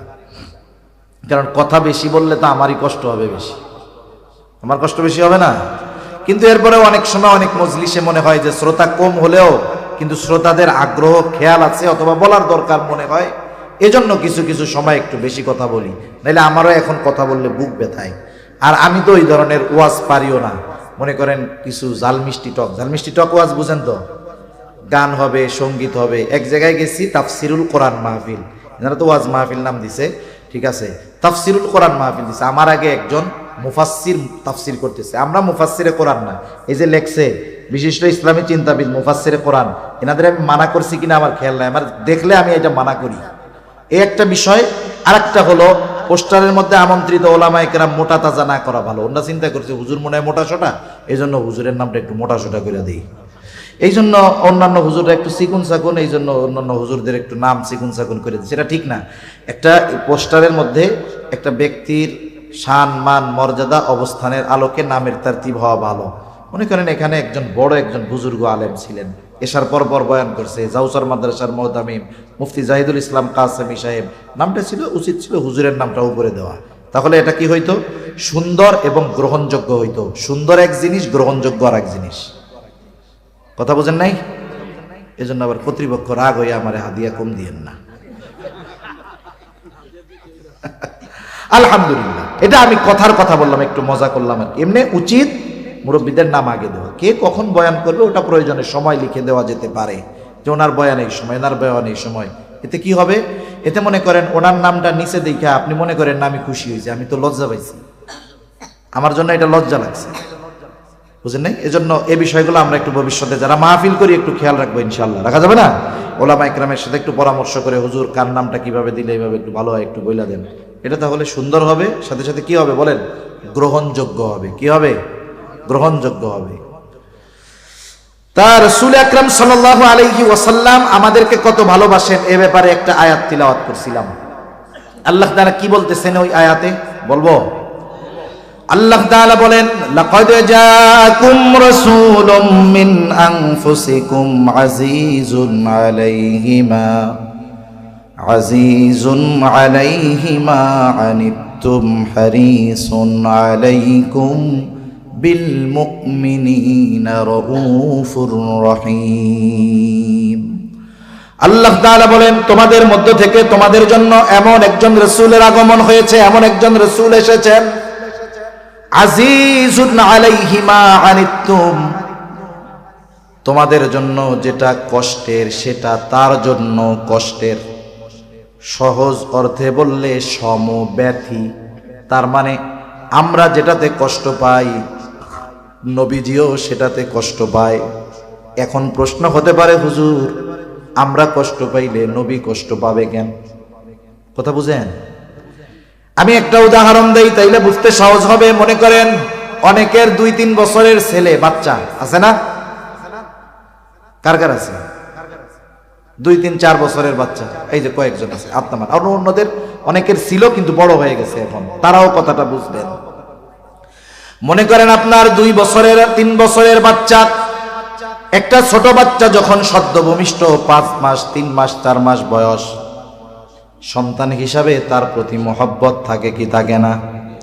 কিন্তু ওই বাচ্চাটা যখন 1.5 বছর 1 বছর 1.5 বছর হয়, এক কথা বলার আগে 10 বার আব্বু ডাকে। বলেন তো মহব্বত আগের চাইতে বাড়ে না কমে? এই যে মোহাব্বত বাড়ে 2 বছর 1.5 বছর 3 বছরের বাচ্চা, মনে করেন এই বাচ্চাটা গভীর রাতে প্রচন্ড রকমের জ্বরাক্রান্ত হয়েছে, এতটা জ্বর, তার গোটা দেহ কেমন যেন আগুন ধরে গেছে, চোখ দুটো কেমন যেন বের হয়ে যাচ্ছে, ছলছল করতেছে চোখ দুটো। বাচ্চার কষ্ট হয়, জ্বরের তীব্রতায় শরীরের মধ্যে কাঁপুনি হয়ে গেছে, মুখ দিয়ে তার কষ্টের শব্দ বের হচ্ছে, আহ আহ। ছোট বাচ্চা, পাশে বসা আছে তার মা বাবা। এই ফিল, এই অনুভূতি ওয়াজ করে বোঝানো কঠিন। আমি যদি ওই মা বাবাকে জিজ্ঞাসা করি যে এই পরিস্থিতিতে পড়েছে, যে বলেন তো ওই বাচ্চা অসুস্থ হয়ে যতটা কষ্ট পায়, তার পাশে বসে থাকা তার মা বাবা ওই বাচ্চার চাইতে কষ্ট কম পায় না বেশি পায়? অসুস্থ সন্তান কষ্ট পায় কে? মা বাবা। কিন্তু অন্য আর এক মা বাবা তো আপনার সন্তানের অসুস্থতায় ব্যথা কষ্ট পাবে না। আপনি কেন পান? কারণ আপনি একে সর্বোচ্চ ভালোবাসেন। নবীজি কেন আমাদের কষ্টে কষ্ট পান? কারণ নবীজি আমাদেরকে মা বাবার চাইতে বেশি ভালোবাসে। এই জন্য নবী চান না তার উম্মত কোনটা জাহান্নামে যাক। এজন্যই আল্লাহ তাআলা বলেন, ও দুনিয়ার মানুষ শুনে না, এই রাসূল হলো এমন এক রাসূল, যেই রাসূল তোমাদের কষ্টের কারণে সে কষ্ট পায়। 2 নম্বর আল্লাহ তাআলা বলেন, হারিসুন আলাইকুম, রাসূল হলেন তোমাদের জন্য কল্যাণকামী, সর্বোচ্চ কল্যাণকামী নবীজি। একটা হাদিস বলি, নবীজি উম্মতের জন্য কখন কোন জায়গায় কোনটা কল্যাণকর সেই দিকে খেয়াল রাখতেন। নবীজি বলেন, আল্লাহ তাআলা সব নবীকে তার উম্মতের ব্যাপারে এক একটা বিষয় এবং ওই দোয়াটা কবুল হওয়ার নিশ্চয়তা আল্লাহ তাআলা দিয়েছেন। সব নবী দুনিয়ায় তার উম্মতের জন্য ওই দোয়াটা করে ফেলছে, আমি ওই দোয়াটা করি নাই, ওটাকে আমি সংরক্ষণ করে রাখছি। কিয়ামতের দিন আমার উম্মতের জন্য ওই দোয়াটা আমি আল্লাহ তাআলার কাছে সুপারিশ হিসাবে করব। কারণ নবী জানে দুনিয়ার মুসিবতের চাইতে ওই সময় মুসিবত বেশি। এই দোয়াটা এই সময় করার চাইতে ওই সময় করলে আমার উম্মতের জন্য কল্যাণকর বেশি হবে। এই জন্য নবী উম্মতের সর্বোচ্চ কল্যাণকামী হিসাবে ওইটাকে সংরক্ষণ করছে। তবে মুমিনদের প্রতি নবীজির ভালোবাসা হলো স্পেশাল ভালোবাসা। সবার জন্য ভালোবাসা আছে, কিন্তু মুমিনদের জন্য কি ভালোবাসা বলেন? স্পেশাল। এজন্য আল্লাহ তাআলা বলেন, বিল মুমিনিনা রাউফুর রহিম, মুমিনদের জন্য তিনি হলেন রাউফ, তিনি হলেন রহিম। আল্লাহ তাআলার অনেকগুলো গুণবাচক নাম আছে। গুণবাচক নামগুলোর মধ্যে অন্যতম 2টি নাম হলো রাউফুর রহিম। এখন বলেন, রাউফুর রহিম কে? আরো জোরে বলেন কে? রাউফুর রহিম আল্লাহ। দুনিয়ার কোন মাখলুক রাউফ হতে পারে না, দুনিয়ার কোন মানুষ রহিম হতে পারে না। অতি সদয় পরম দয়ালু একমাত্র আল্লাহ।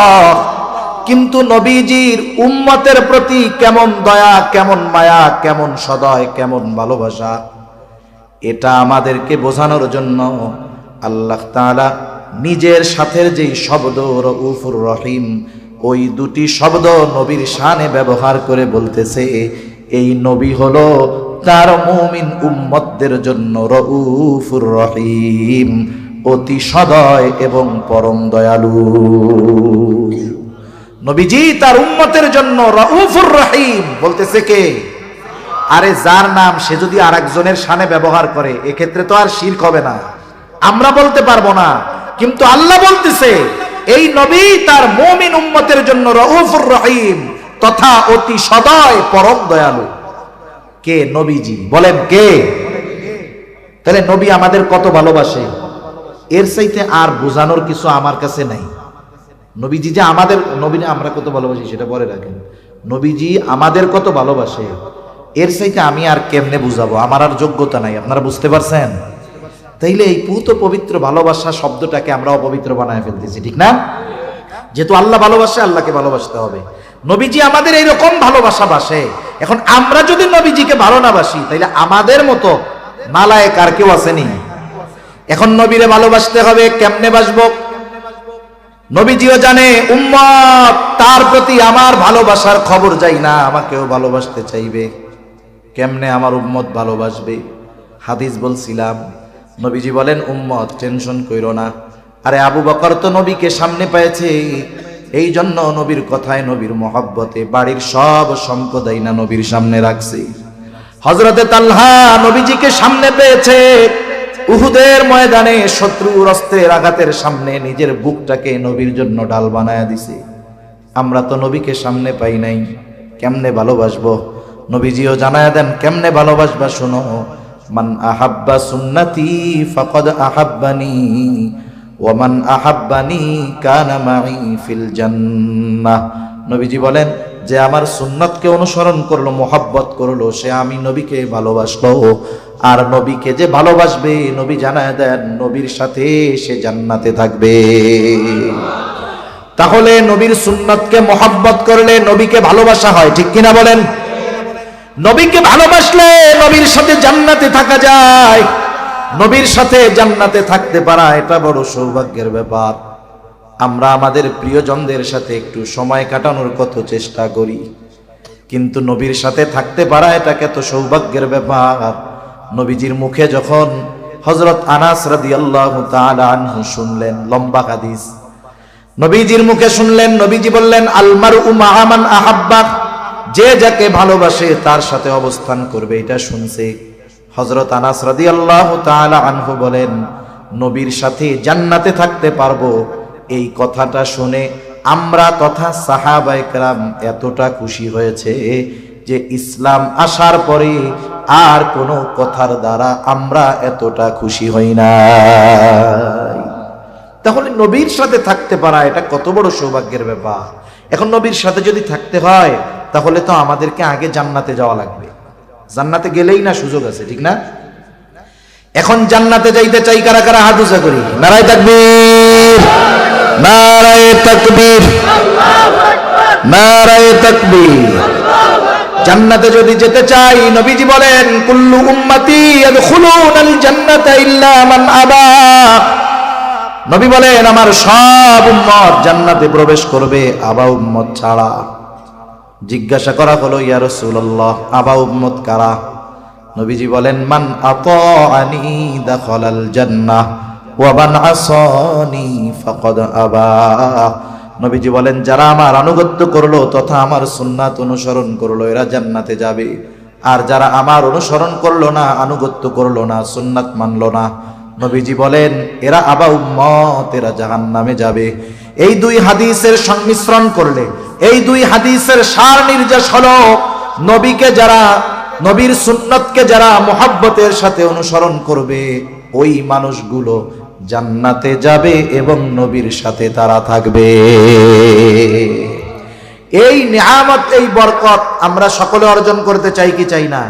তাহলে আফসোসের বিষয় হলো, এটাও চাই নবীর জন্য জীবনও দিতে পারি, কিন্তু যদি নবীর জন্য সুন্নাতের কথা বলে, সুন্নাত মানতে আমরা রাজি নেই।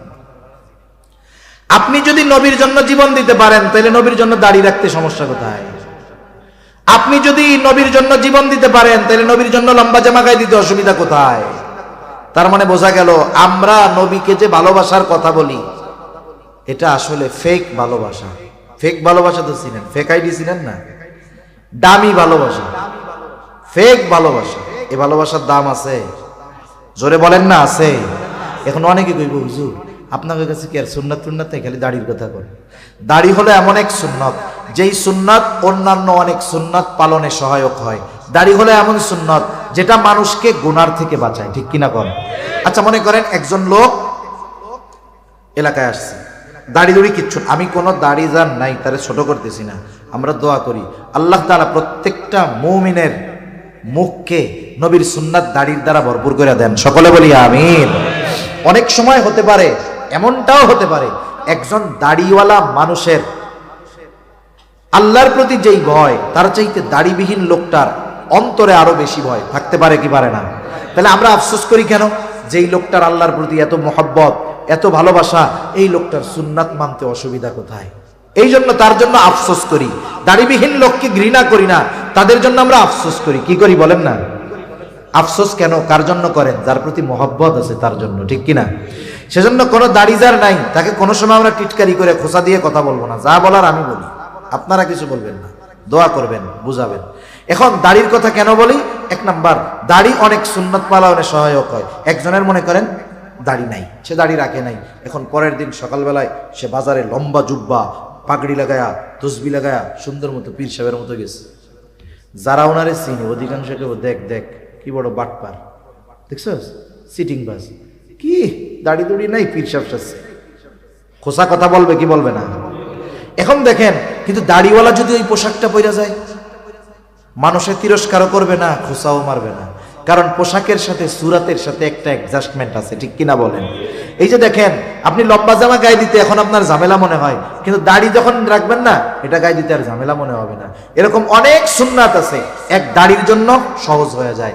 আবার দেখেন, দাড়ির জন্য গোনা থেকে বাঁচা যায়। মনে করেন রাস্তা দিয়ে একটা মেয়ে হেঁটে যাচ্ছে, এই জায়গায় দুইজন, একজন বেনামাজি দাড়িহীন আর একজন নামাজি দাড়িওয়ালা, নামাজি দাড়িবিহীন আর বেনামাজি দাড়িওয়ালা, দুইজনই তাকায় রয়েছে এদিকে। এখন মানুষজন যদি দেখে যে এই দুই লোক তাকায় আছে, ওই দাড়িবিহীন নামাজিরে কিছু বলবে না, দাড়িওয়ালারে বলবো ওরে বাবা দাড়িও রাখো আবার এরকম। তাহলে তার মানে দেখেন, দাড়িওয়ালারা ইচ্ছায় না হলেও অনিচ্ছায়ও অনেক সময় গুনার থেকে বাঁচার চেষ্টা করে।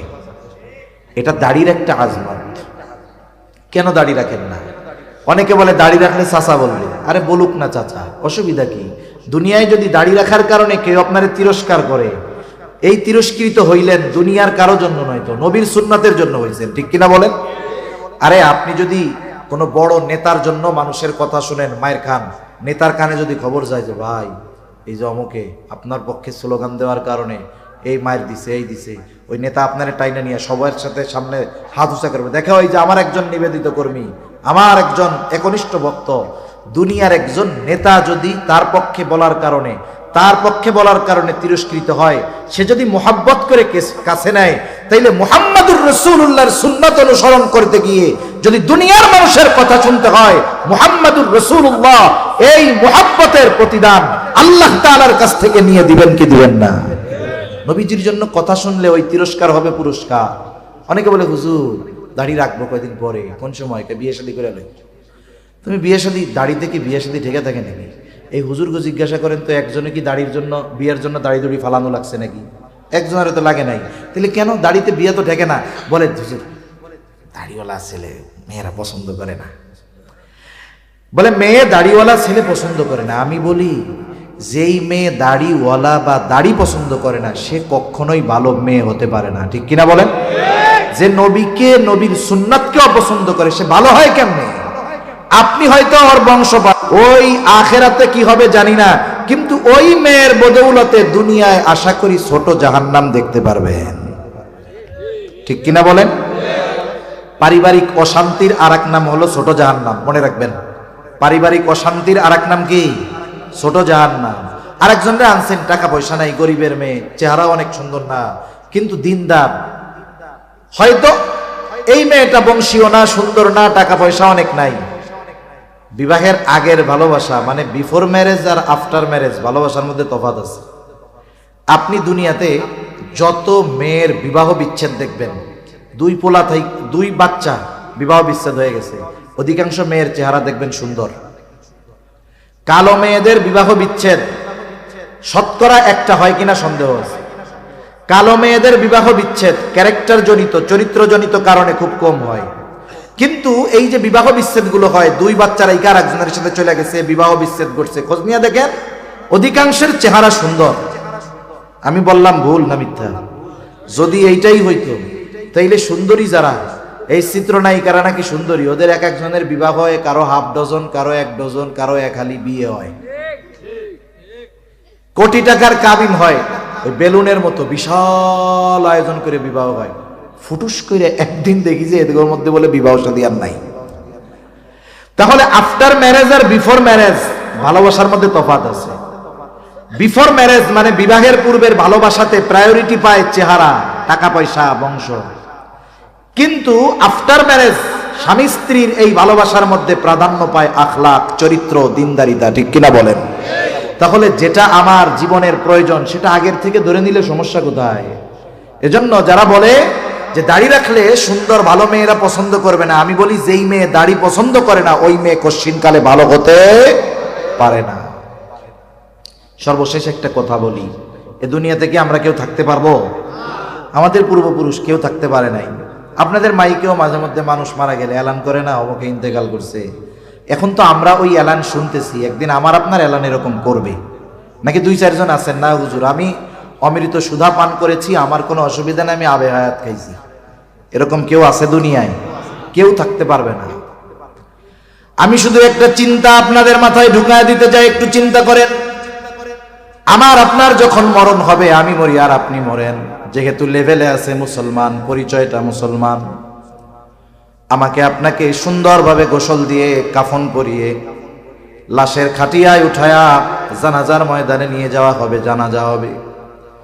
এবার লাশটাকে নিয়ে যাওয়া হবে কবরের পাশে।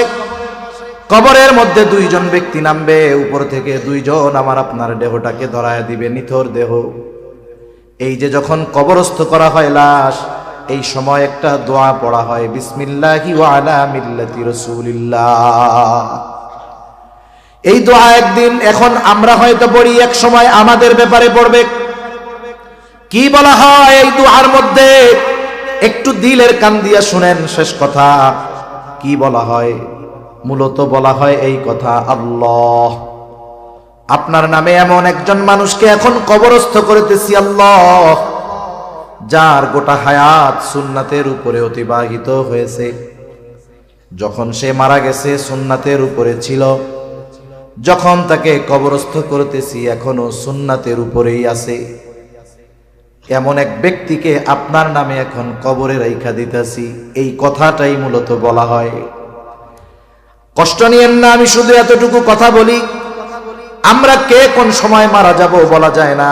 এখান থেকে আমি বাসায় নাও ফিরে যেতে পারি, এর কোনো নিশ্চয়তা নাই। একটু চিন্তা করে দেখেন, এই দোয়াটা পড়ে অথবা এই কথাটা বলে যেই লোকটাকে কবরস্থ করা হলো, দেখা যাবে গোটা জিন্দেগি সে কখনো সুন্নাতের পাশ দিয়াও হাঁটে না। না তার চেহারায় সুন্নাত আছে, না তার কর্মে সুন্নাত, না তার লেবাসে সুন্নাত ছিল। একটু বুঝে থাকলে জবাব দিবেন, যেহেতু মুসলমানের সন্তান, তার ব্যাপারেও এই দোয়াটা পড়া হবে কি হবে না? কিন্তু বলেন তো, তার বাস্তবতার সাথে আর এই দোয়ার কথার সাথে মিল আছে কি? এখন তার ব্যাপারে এই দোয়াটা সত্য হবে নাকি মিথ্যা হবে? শুধুমাত্র এতটুকু অনুরোধ করি, কোন সময় মরণ হয় বলা যায় না। আমি যদি এখনই মারা যাই অথবা আগামী দিন মারা যাই, 2 দিন পরেও যদি মারা যাই, যখন আমাকে কবরস্থ করা হবে, ওটা হবে আমার অনন্তকালের সফরের প্রথম মঞ্জিল। আমাকে আপনাকে যেন মিথ্যা কথা বলে কবরে না রাখা লাগে, অথবা যেই কথাটা বলবে ওটা আমার আপনার জন্য যেন সত্য হয়, আমার আপনার সাথে যদি কথাটার মিল থাকে, আমার আপনার ব্যাপারে যেন কথাটা সত্য হয়। এই আলোকে যদি জীবন না সাজাতে পারি, মনে রাখবেন ওই জীবন বড় ক্ষমতার অধিকারী হতে পারে, ওই জীবন কোটি কোটি ডলারের মালিক হতে পারে, কিন্তু আল্লাহর কসম ওই কথাটার সাথে যদি আমার আপনার জীবনের বাস্তবতার মিল না থাকে, আমি আপনি সফল হতে পারি নাই, তাহলে আমার আপনার নামটা ব্যর্থদের তালিকায় চলে যাবে। এজন্য জীবনটাকে আমরা ওইভাবে সাজাবো। সাজানো যাবে তো ইনশাআল্লাহ? আমরা আল্লাহ এবং রাসূলকে সর্বোচ্চ ভালোবাসি এবং তাদের ভালোবাসার প্রমাণ দেওয়ার জন্য যা করার দরকার সেটা যদি করতে পারি, তাহলে ঈমান কামেল হবে। এই মুহাব্বত, এই ভালোবাসা আমাকে জান্নাত পর্যন্ত পৌঁছায়া দিবে ইনশাআল্লাহ। আল্লাহ সুবহানাহু ওয়া তাআলা আমাদের সবাইকে আল্লাহ এবং রাসূলের প্রতি প্রকৃত মুহাব্বত ধারণের, প্রদর্শনের তৌফিক আল্লাহ তাআলা দান করেন। সকলে বলি আমিন। ওয়া আখিরু দাওয়ানা আনিল হামদুলিল্লাহি রাব্বিল আলামিন। আসসালামু আলাইকুম ওয়া রাহমাতুল্লাহি ওয়া বারাকাতুহু। দুরূদ শরীফ পড়ি। আল্লাহুম্মা সাল্লি আলা মুহাম্মদ ওয়া আলা আলি মুহাম্মাদিন কামা সাল্লাইতা আলা ইব্রাহিম ওয়া আলা আলি ইব্রাহিম ইন্নাকা হামিদুম মাজিদ।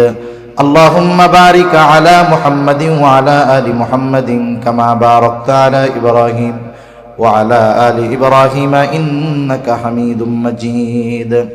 الحمد لله رب العالمين والعاقبة للمتقين والصلاة والسلام على خير خلقه محمد وعلى آله وأصحابه أجمعين ربنا ظلمنا أنفسنا وإن لم تغفر لنا وترحمنا لنكونن من الخاسرين ربنا آتنا في الدنيا حسنة وفي الآخرة حسنة وقنا عذاب النار ربنا لا تزغ قلوبنا بعد إذ هديتنا وهب لنا من لدنك رحمة إنك أنت الوهاب وأفوض أمري إلى الله إن الله بصير بالعباد حسبنا الله ونعم الوكيل نعم المولى ونعم النصير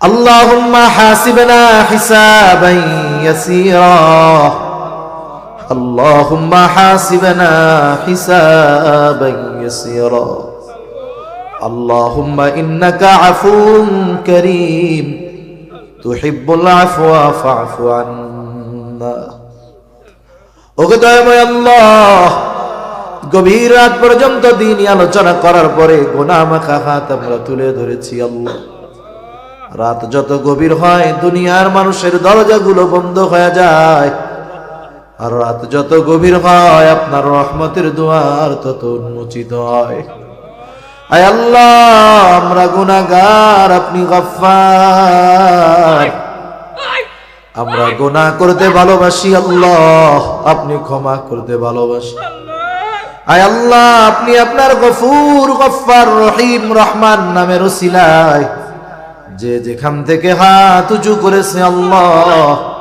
আমাদের সকলের বিগত জীবনের সকল ধরনের গুনাহগুলো আপনি মাফ করে দেন আয় আল্লাহ আমাদের আত্মীয় স্বজনের গুনাহগুলো মাফ করে দেন যারা দুনিয়া ছেড়ে অন্ধকার গহীন কবরে চলে গেছে আল্লাহ গুনাহগুলো মাফ করে কবরগুলো আপনি জান্নাতের টুকরো বানায়া দেন ইয়া রাব্বাল আলামিন আমাদের মধ্যে যারা অসুস্থ সুস্থতা দান করেন আল্লাহ আয় আল্লাহ খাস করে আজকের এই মাহফিল আপনি কবুল আর মঞ্জুর করে নেন যেই মসজিদ এলাকাবাসীর উদ্যোগে মাহফিল আয় আল্লাহ আপনি মসজিদ ও এলাকাবাসীকে কবুল আর মঞ্জুর করে নেন ইয়া রাব্বাল আলামিন খাস করে এই মাহফিল কামিয়াবির জন্য ও মসজিদকে ভালোবেসে যে যেভাবে সহযোগিতা করেছে আল্লাহ সকলের ছোট বড় সকল প্রকার সাহায্য সহযোগিতা কবুল আর মঞ্জুর করে নেন সকলের মনের নেক আশা কবুল করে নেন ইয়া রাব্বাল আলামিন तमाम দুনিয়ার মুসলমানদের জান মাল ইজ্জত হেফাজত করেন খাস করে ফিলিস্তিনের মাজলুম মুসলমানদের হেফাজত করেন আয় আল্লাহ যারা জালেমদের বিরুদ্ধে জিহাদ করতেছে আল্লাহ আয় আল্লাহ আপনি তাদের জন্য আসমানি সাহায্য পাঠান আয় আল্লাহ খাস করে আমরা যারা হাত উঁচু করেছি আল্লাহ আমাদের মধ্যে হয়তো অনেকের মা নাই অনেকের বাবা নাই আয় আল্লাহ মা বাবা কত বড় নেয়ামত যার নাই সে বোঝে মা বাবা কত বড় নেয়ামত আয় আল্লাহ অনেকে হয়তো নিজের হাতে মোহাব্বতের মা বাবাকে কবরে শোয়া রাখছে আল্লাহ দুনিয়ার অপর প্রান্তে আমেরিকার খবর মুহূর্তের ভিতরে পাওয়া যায় দেখা যায় 3 হাত মাটির নিচে মোহাব্বতের মা বাবার কবরের খবর জানাও যায় না দেখাও যায় না আয় আল্লাহ যেই মা বাবা দুনিয়ায় সন্তানের শান্তি আরামের চিন্তা করে আল্লাহ সকল প্রকার ত্যাগ স্বীকার করে আল্লাহ অনেকের মা বাবা হয়তো গুনার কারণে ওই গহীন কবরের মধ্যে শাস্তিতে আছে আয় আল্লাহ আমাদের মধ্যে যাকে পছন্দ যারা আমল পছন্দ তারা আমলের ওসিলায় ওই মা বাবার কবরের আযাব আল্লাহ আপনি মাফ করে দেন কবরগুলো জান্নাতের টুকরো বানায় দেন কিয়ামতের দিন হিসাব সহজ করে জান্নাতের ব্যবস্থা আপনি করে দিয়েন যাদের মা বাবা বেঁচে আছে আল্লাহ সুস্থ দীর্ঘ নেক হায়াত আপনি দিয়ে দিয়েন আয় আল্লাহ যারা অভাবে আছে অভাব দূর করে দেন যারা ঋণগ্রস্ত আছে ঋণ পরিশোধের তৌফিক আল্লাহ আপনি দিয়ে দেন সকলের আয়ের ভিতরে বরকত দেন বরকতময় প্রশস্ত হালাল রিজিকের ব্যবস্থা আপনি করে দেন। যারা বেকার আছে উত্তম হালাল কর্মসংস্থানের ব্যবস্থা করে দেন। খাস করে আল্লাহ আমাদের স্ত্রী সন্তান আমাদের জন্য চক্ষু শীতলকারী হিসাবে কবুল করে নেন। মা বোনদের কবুল করেন, পর্দানিশীন বানায় দেন। 5 ওয়াক্ত নামাজ যথাযথভাবে আদায় করার তৌফিক আল্লাহ আপনি দিয়ে দেন ইয়া রাব্বাল আলামিন। বেনামাজিদের নামাজি বানায় দেন, সুন্নাত বিহীন মানুষগুলোকে আপনি সুন্নাতওয়ালা বানায় দেন। আমাদের অন্তর আপনার এবং আপনার হাবিবের ভালোবাসা দিয়ে ভরপুর করে দেন ইয়া রাব্বাল আলামিন। সকল প্রকার পাপ ও অশ্লীলতা থেকে আমাদের বেঁচে থাকার তৌফিক ও হিম্মত আল্লাহ আপনি দিয়ে দেন। আয় আল্লাহ, কত যুবক যুবতী না জানি আজকে পাপাচারে লিপ্ত আছে আল্লাহ। আয় আল্লাহ, অনেক তরুণ যুবক পাপ থেকে বেঁচে থাকার চেষ্টা করে। আয় আল্লাহ, ওই তরুণ যুবকরা সহ আমাদেরকেও পাপ থেকে বেঁচে থাকার তৌফিক ও হিম্মত দেন। আয় আল্লাহ, যারা পাপাচারে লিপ্ত আছে তাদেরকে সহি বুঝ দান করেন আল্লাহ। আমাদের নসল আগামী প্রজন্মকে হেফাজত করেন। ঈমান বিধ্বংসী ষড়যন্ত্র চক্রান্ত প্রত্যেকটা মুসলমানকে অনুধাবন করার বুঝবার তৌফিক আল্লাহ আপনি দিয়ে দেন ইয়া রাব্বাল আলামিন। আমাদের এই জিন্দেগি হায়াত উলামা ইকরামের পরামর্শ তত্ত্বাবধানে অতিবাহিত করার তৌফিক দিয়ে দেন আল্লাহ। আয় আল্লাহ, আমাদের সকলকে বারবার মক্কা মদিনা জিয়ারত করার তৌফিক আল্লাহ আপনি দেন। আয় আল্লাহ, কার মনে কি চাওয়া জানি না, সকলের মনের নেক চাওয়া নেক আশা গুলো কবুল আর মঞ্জুর করে নেন। আমাদেরকে সকল কল্যাণ দেন, সকল অকল্যাণ থেকে হেফাজত করেন ইয়া রাব্বাল আলামিন।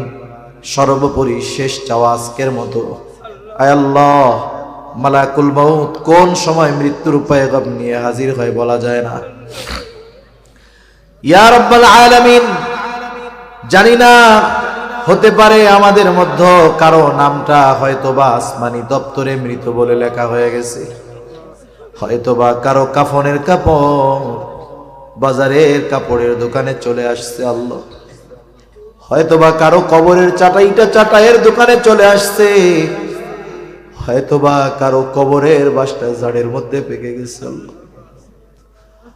আয় আল্লাহ, মালাকুল মউত যখন মৃত্যুর পয়গাম নিয়ে হাজির হবে, ওই কঠিন মুহূর্তে কেউ আমার উপকারে আসতে পারবে না।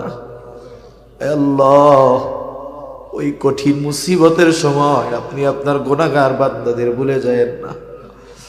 আয় আল্লাহ, আপনার প্রত্যেকটা গোলামের জবানে ওই মুসিবতের সময় আপনি তাওহীদের কালিমা নসিব করায়া দিয়ে ইহদিনাস সিরাতাল মুস্তাকিম ইহদিনাস সিরাতাল মুস্তাকিম সিরাতাল লাযীনা আন'আমতা আলাইহিম গায়রিল মাগদুবি আলাইহিম ওয়ালাদ-দাল্লিন।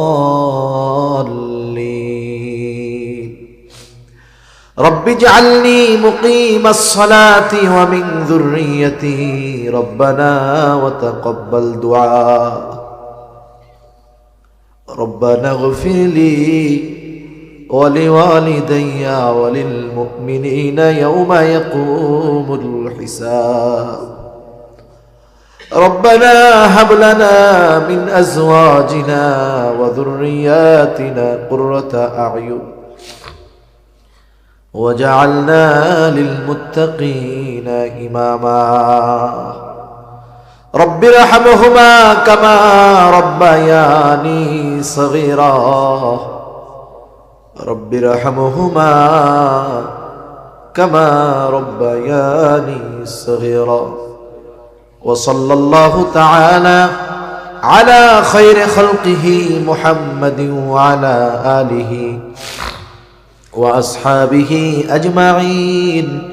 آمين برحمتك يا أرحم الراحمين. آمين. سبحانك اللهم وبحمدك أشهد أن لا إله إلا أنت أستغفرك.